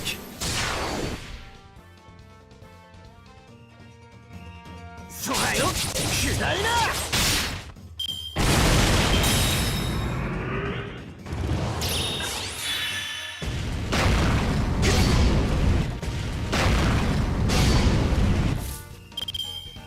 鍵盤には女神の加護が宿るものさ。オーケー、任せな。そらよ、くだいな。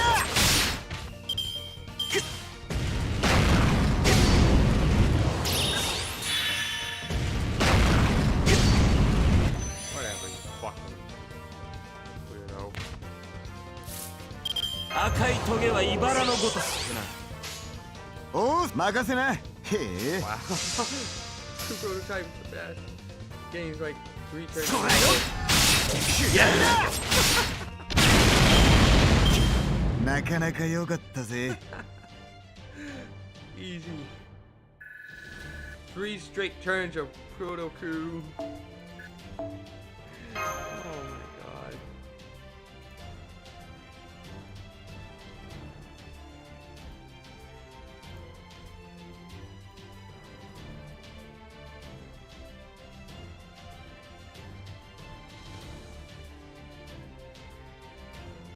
Alright, more.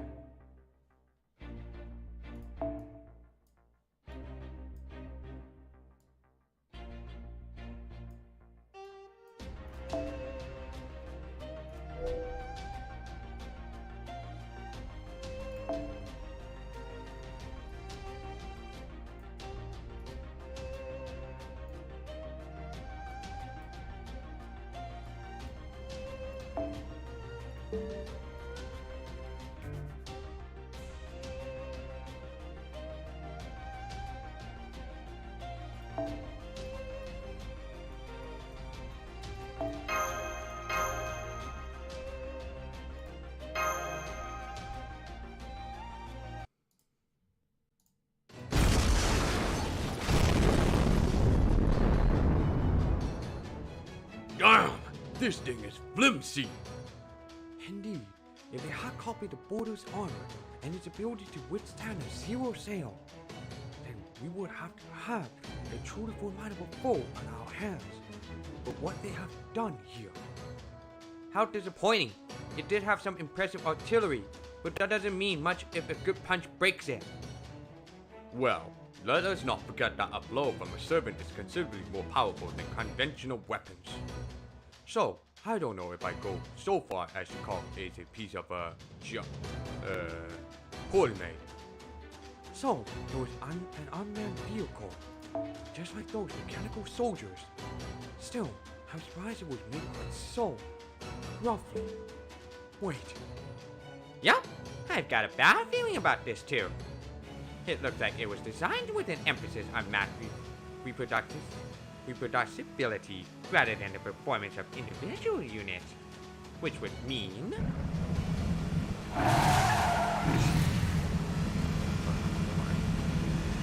Ah! There's a whole bunch of them! I knew it! They're trying to overwhelm us with sheer numbers. Burn them! Kill them with fire! Somebody get me an anti-well noble phantasm right now! Yeah, okay.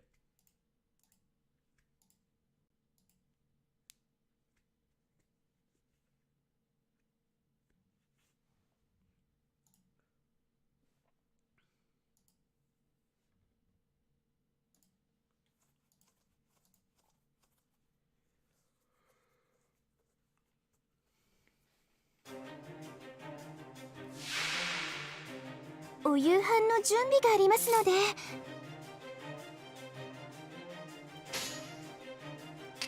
でも固く縛るわ。やるのだわ。そう、動くな。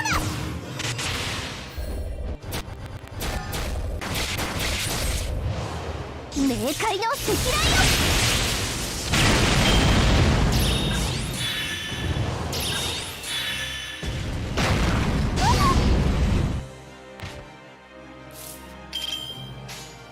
うまくわかりました。任せて先輩。はい、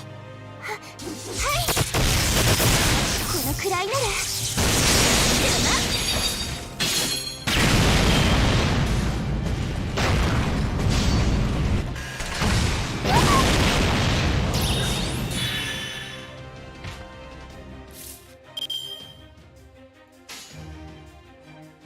わかりま、うまくいきますように。少しは優しくね。はい、このくらいなら閉じ込めてあげる。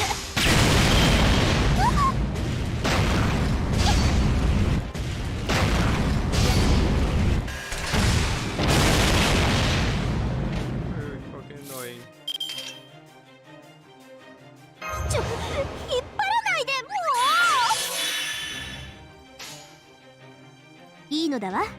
冥界まで連れて行ってあげる。いいじゃない。うまくいきますように。お願い、ネスラムタイヤ。冥界の守りを知りなさい。これが私のクルキガル・イルカルだ。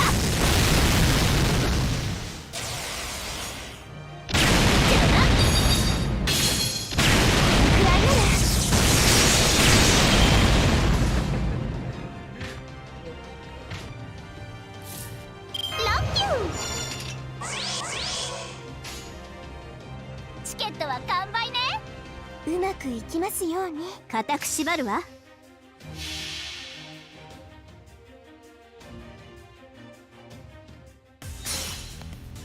フィナーレよ。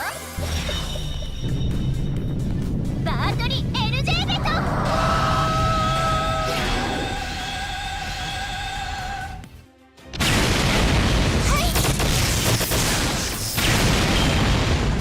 私にかかればこんなものよ。まあマスターの指示が良かったっていうのもあるけどね。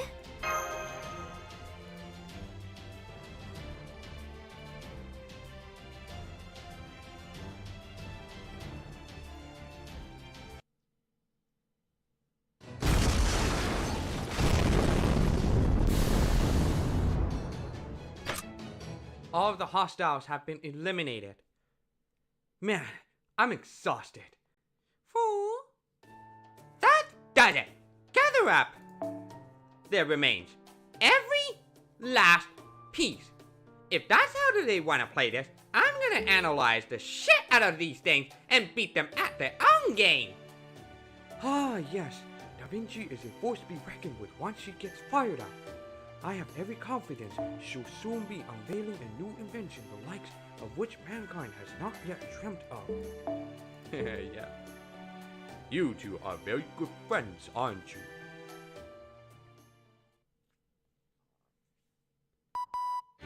The Dudu Yinshan was completely useless. Oof. Interesting. Perhaps we rushed them into production too quickly. In retrospect, perhaps it would have been better not to use the same control system we used for the automatons. Very well then. We shall simply have to remotely pilot the next version ourselves. And to further ensure their success, we will allocate 0.03% of our resources toward their production. Oh, how reassuring! Oh my, the Emperor really means business! Are we sure of that?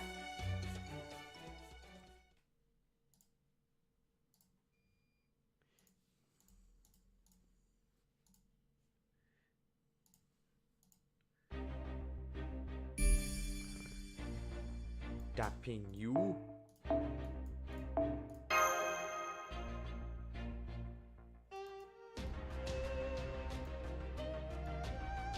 What is this on that?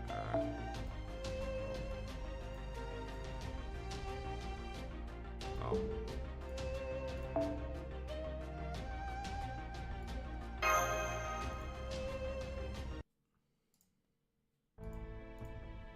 The enemy has really started to go on the offensive, haven't they?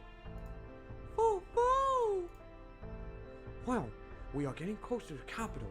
It is difficult to mask our intention at this point.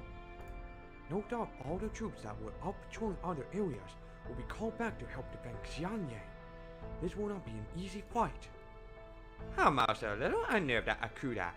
Yu Mei-ren hasn't made a move since Enkang. Agreed. I could not begin to guess what might be going through her head. But she appeared to be as though she were hesitant to make use of her powers as a true ancestor. Or, to take a different perspective, she may have refrained from attacking us. Because she knows she could use her true ancestor powers to wipe us out at her leisure. An eminently plausible theory, given how confident we know true ancestor to be. In which case, it is unlikely Yu Mei-ren will interfere with us again before the final stage of this battle. She is determined to not be seen fighting, but she is also dead set on ensuring this Lostbelt's survival.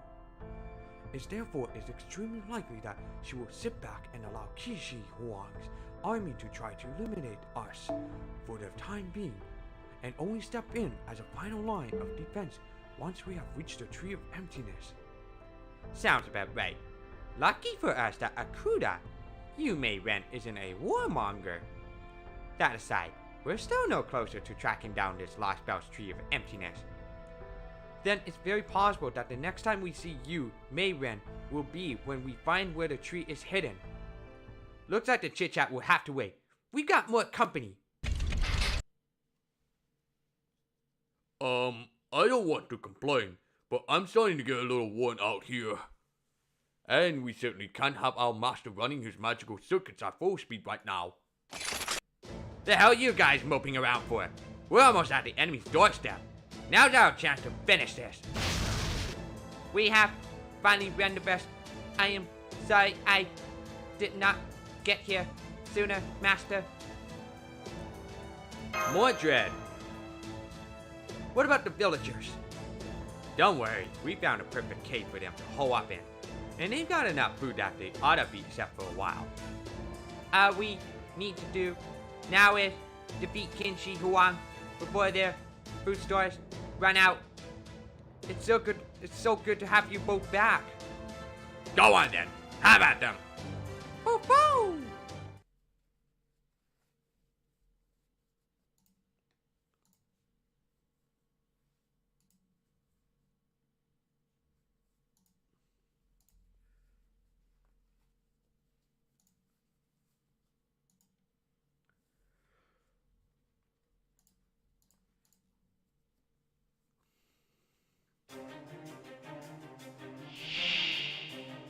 別に怖くはありませんけど。わ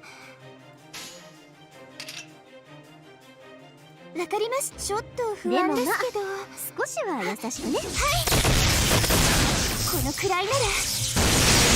そこ動くな。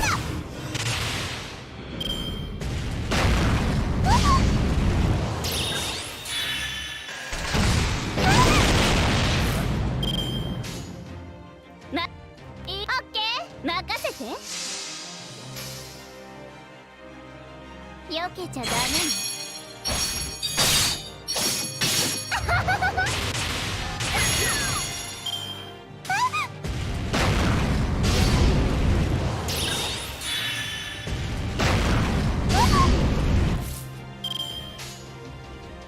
うまくいきますように。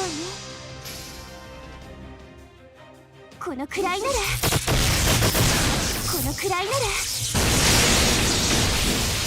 倒れて逃げられると思ってんの。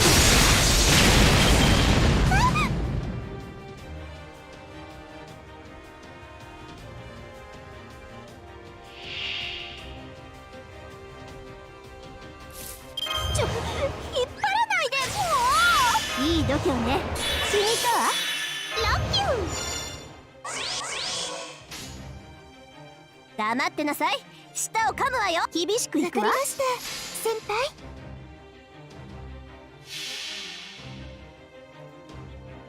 お願い、ネスラム隊よ。冥界の守りを知りなさい。これが私の空気軽イルカルだ。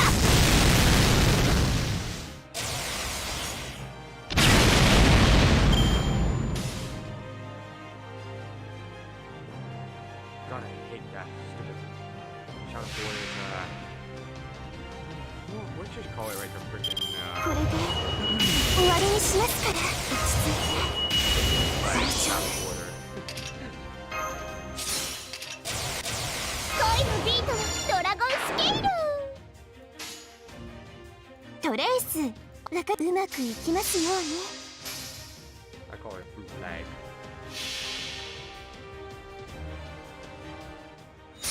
感じてください。これが私の天まで届く恋の波動、トリシューラシャクティ。くらいなら倒れて逃げられると思ってる。みんな無事？そうならよかった。まだまだ気をつけていきましょう。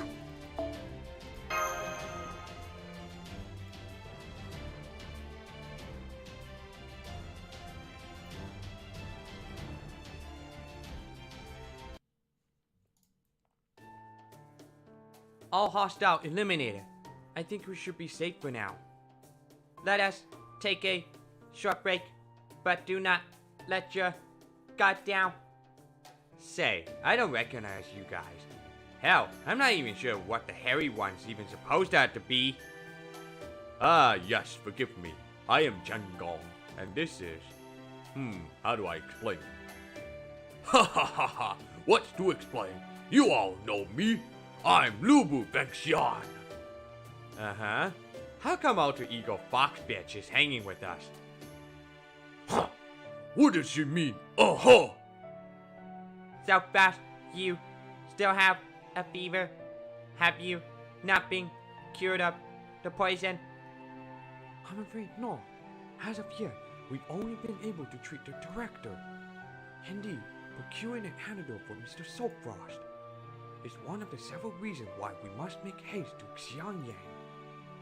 Well, you heard the man. Now, do you think you could maybe stop with the murderous glare? It's making me want to murder you right back. Huh. So you got no problem turning traitor on Qinshi Huang and the Cryptors, huh? I'll admit that Chao there and I will never exactly be the best of friends. But I'm willing to swallow my distaste if that pompous emperor gets some much-deserved comeuppance. That right. Well, there's no better way to stick it to an enemy than to strike wild things in their own house or a total cluster. Don't worry, traitor. I won't be kicking you out. At least, not until you betray us.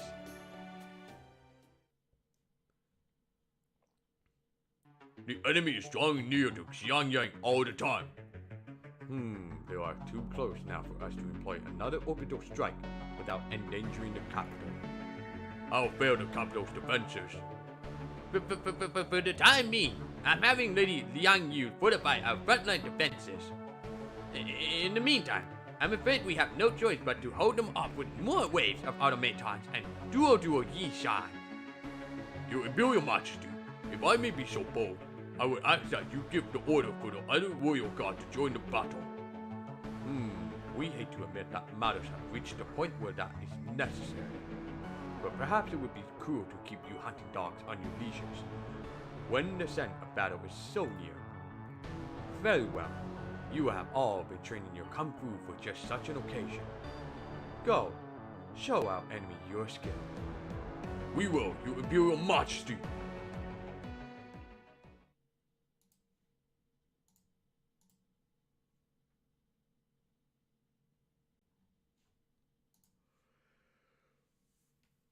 Alright, let's do one more, then I'm gonna end that stream and head out to bed.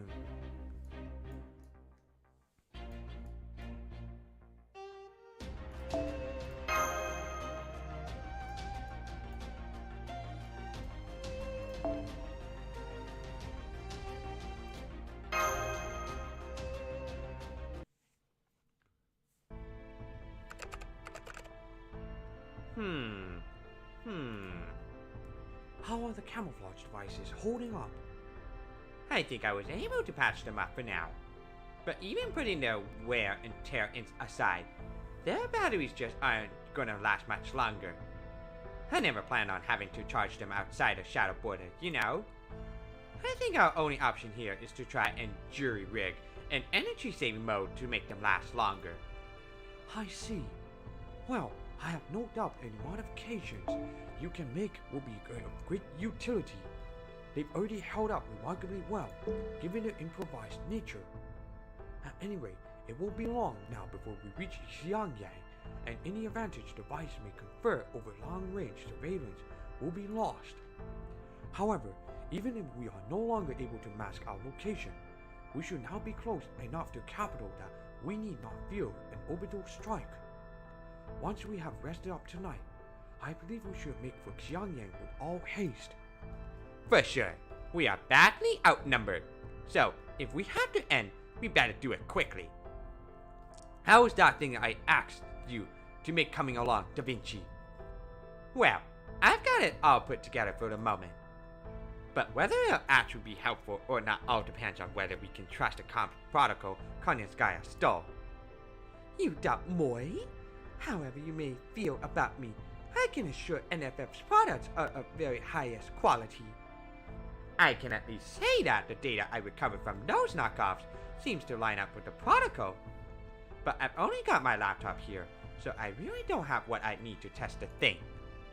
I'd say it's got about a 50-50 shot of working. If I'm being honest, hardly my best work, you know? That's fine. If anything, I'm impressed you pulled this off with so little time to get it done. Well, of course I did. I am a genius. You can rely on me for anything. That said, I don't know if I can encourage you to actually go through with this. In fact, I think it'd be pretty reckless if you did. Yes, it is reckless, but that kind of recklessness is pretty much what I'm here to begin with. It's what made me go down in history, and eventually led to me meeting Silkfrost as a hero spirit. Alright, but make sure you talk this over with him before you go, okay? I will. Don't worry. I'm not Spartacus, you know.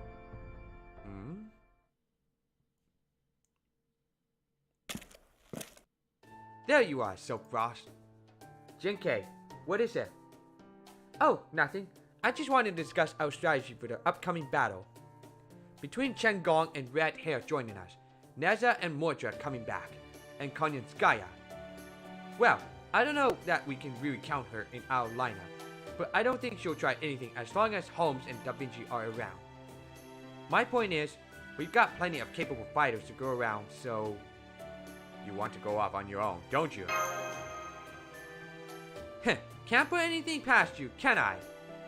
So you want to go defeat the Emperor? All on your own? You know it makes sense. It would also create a distraction while the rest of you try to find the Fusan tree. But all by yourself? That just seems... I don't want anything to happen to you. What? You worry about me? Please, don't be. Worrying over me is as pointless as trying to convince Spartacus not to rebel. Jinkei. Sometimes, I can't help but wonder why the Counterforce gave me, of all people, a life after death.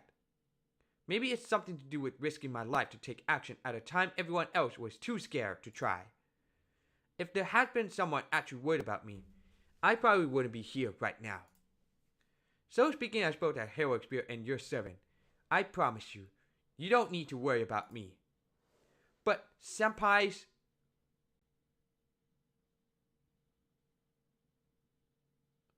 You're our friend. Of course I'm going to worry about you. You never change, do you? You're right. It was silly of me to say that. I mean, telling someone was as caring as you not to worry. It is as ridiculous as forbidding Spartacus from rebelling, or ordering me to come back safe. Foo! Alright then, let me put it to you this way. I know it's selfish of me, but please, let me do this. I can't stop thinking about the fact that I finally have another chance to face that emperor. I came this close to assassinating him when I was alive, but I wasn't quite able to pull him off. And now, with Xiangyang almost staring us in the face, I feel that failure more keenly than ever. I just can't get it out of my mind. If I take on a different mission now, I'll be so preoccupied with this that I might end up making a fatal mistake. So please, let me be your decoy. Let me draw that Emperor's gaze away from you and the others. Right now, I think that's the best thing I can do to help Chodea. Do you promise to come back safe? Man, you really don't let up, do ya? You're not even going to let me get a poem in. Look, I can't promise everything will be fine. Not when I'm going up against Qin Shi Huang. But I can promise I'll make it to the Ipan Palace. Especially now that you've made sure I won't forget that look you're giving me. So, make sure you find a Fusan tree and take care of that poison. After that, it'll be time for our real battle with the Cryptor. You Mei Ren. So, let's both keep that in mind as we go our separate ways, okay? Okay. So fast, we've got an emergency on our hands. Our remaining camouflage devices just broke. What? I'm afraid we are now completely exposed. It won't be long before more enemy soldiers make their way here. You can thank our illustrious commander tripping over the wiring for that. Are you saying this is my fault? Who fixes delicate devices by spreading their components over the floor? Everyone knows you're supposed to do your restorations in the garage. Oh! We can no longer hope to avoid enemy contact, so we will need to fight them off as we move. We can ill afford to stay here and exhaust ourselves fighting unending waves of enemies. Be ready to head for Xiangyang on a moment's notice. Hell yeah! Now that's more like it. So Frost, Mash. We know. See you in Xiangyang. Just be careful, okay? You too. No, Jinkei. What? Jinkei has gone off on her own? Not a problem. We got all the ass-kicking power we need right here. Yeah, let's carve a path right through them. Enemy hostiles confirmed. Get ready.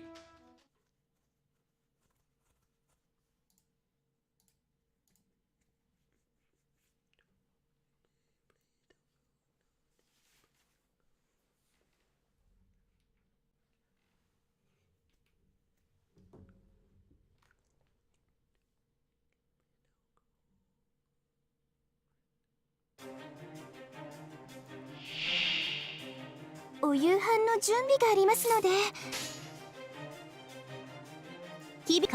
でもまあ厳しくいくわ。そこ動かない。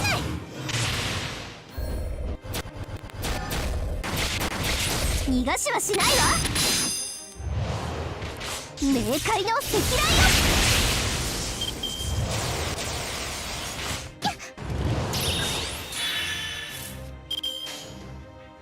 オッケー、いいじゃん、任せて。それ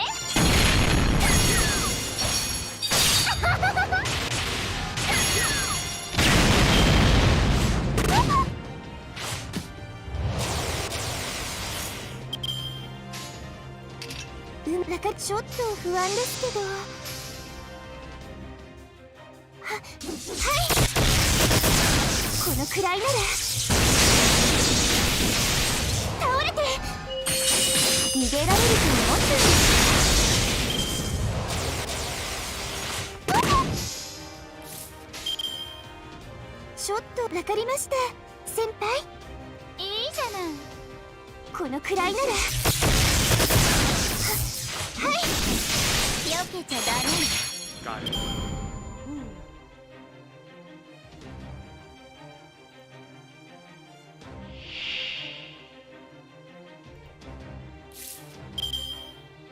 死の女神エルシキガルが命じます。いい度胸ね。気に入ったわ。恋のビートはドラゴンスケー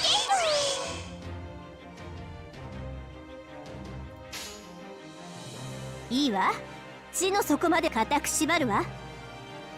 任せて。うまくいきますように。天に絶海、地に監獄。我がかかとこそ冥府の怒り。反省するのだわ。クズ気軽イルカルラ。邪魔。くらいなら。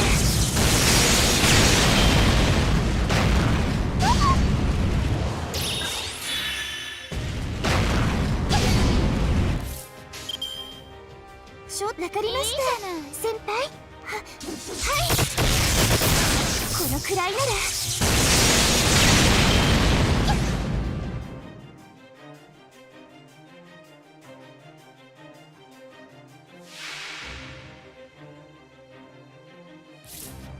ラッキュー。これで終わりにしますから。落ち着いて。大丈夫。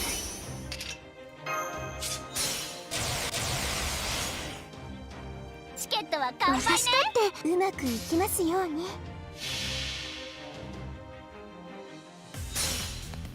フィナーレよ。バートリ LJ ベト。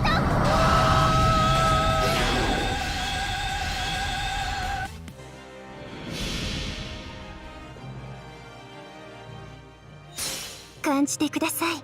これが私の天まで届く恋の波動。トリシュールシャクティ。 Done and done.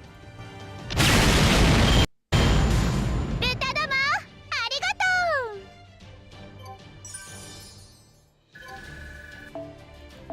What did I miss for that last daily mission?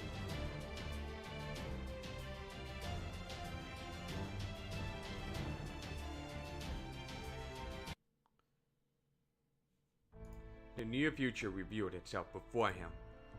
He could feel the looming threat of war draw near, slowly but surely, from beyond a peaceful city. He could see the palace defenses growing more robust by the day. Even without visiting a Pine Palace for himself, his predictive calculations warned him of the inevitable conflict to come, and an inescapable result. Xiangyang was going to fall. Even knowing that, you will still tell me not to take up arms? Defending Xiangyang is no longer your job. But the real problem was the future that followed. Usually, he could learn small details about the futures he saw, even if he couldn't always make sense of them. But now, he couldn't see anything at all, not even a vague fragment of a future possibility. It was as though, several years from now, this very world would no longer even exist. That is how it should be. Your ability to see the future has toyed with you for too long. No one should have to carry responsibility for history on their shoulders as you have. You have long since earned the right to lay down that burden. You mourn my fate so deeply. rather the fate of the Jiang Yu who paved the way for this Liu Bang to follow. My place in the Empire is not one of peace. Seeing the manner in which this body has been optimized for warfare should make that clear. Yes, I was originally designed to be a civil servant, but my ability to see the near future proved to be the most useful on the battlefield. When Qin Shi Huang had only just united all of China, there were still foreign nations in need of being brought to heel.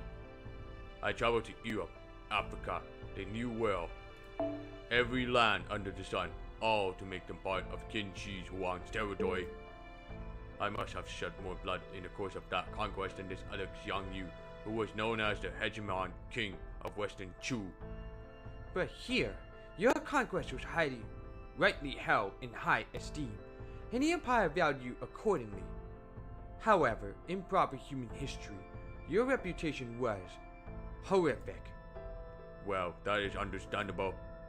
It made sense that history would view him as a horrible, bloodthirsty monster.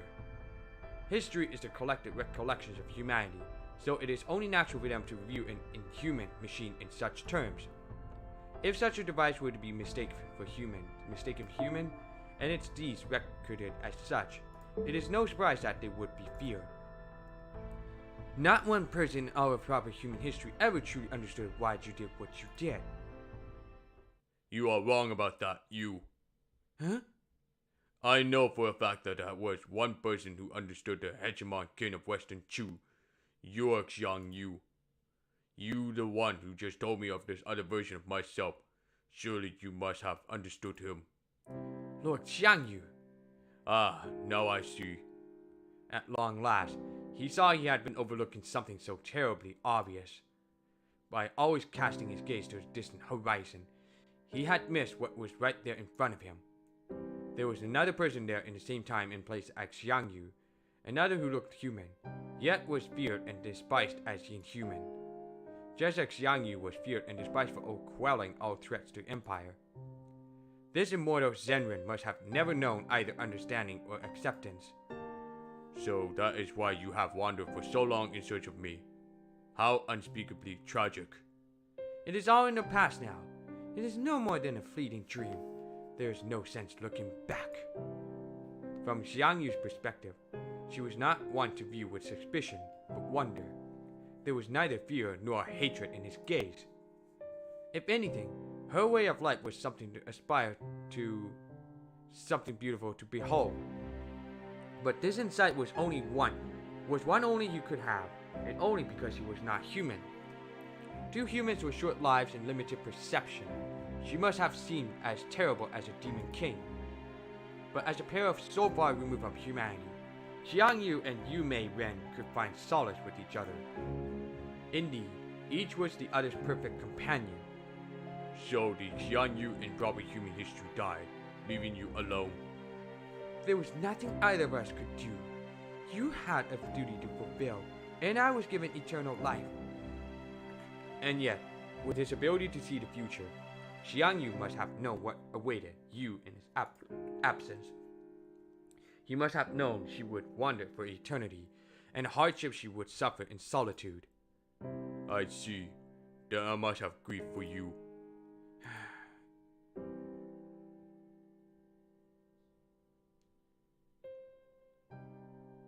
When Dapple runs no more, what then can I do? Ah, my you, my you, what will your fate be?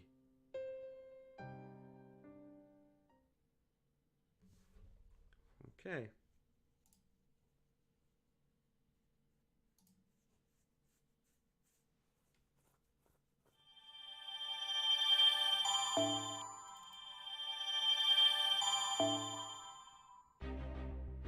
We're nearing it.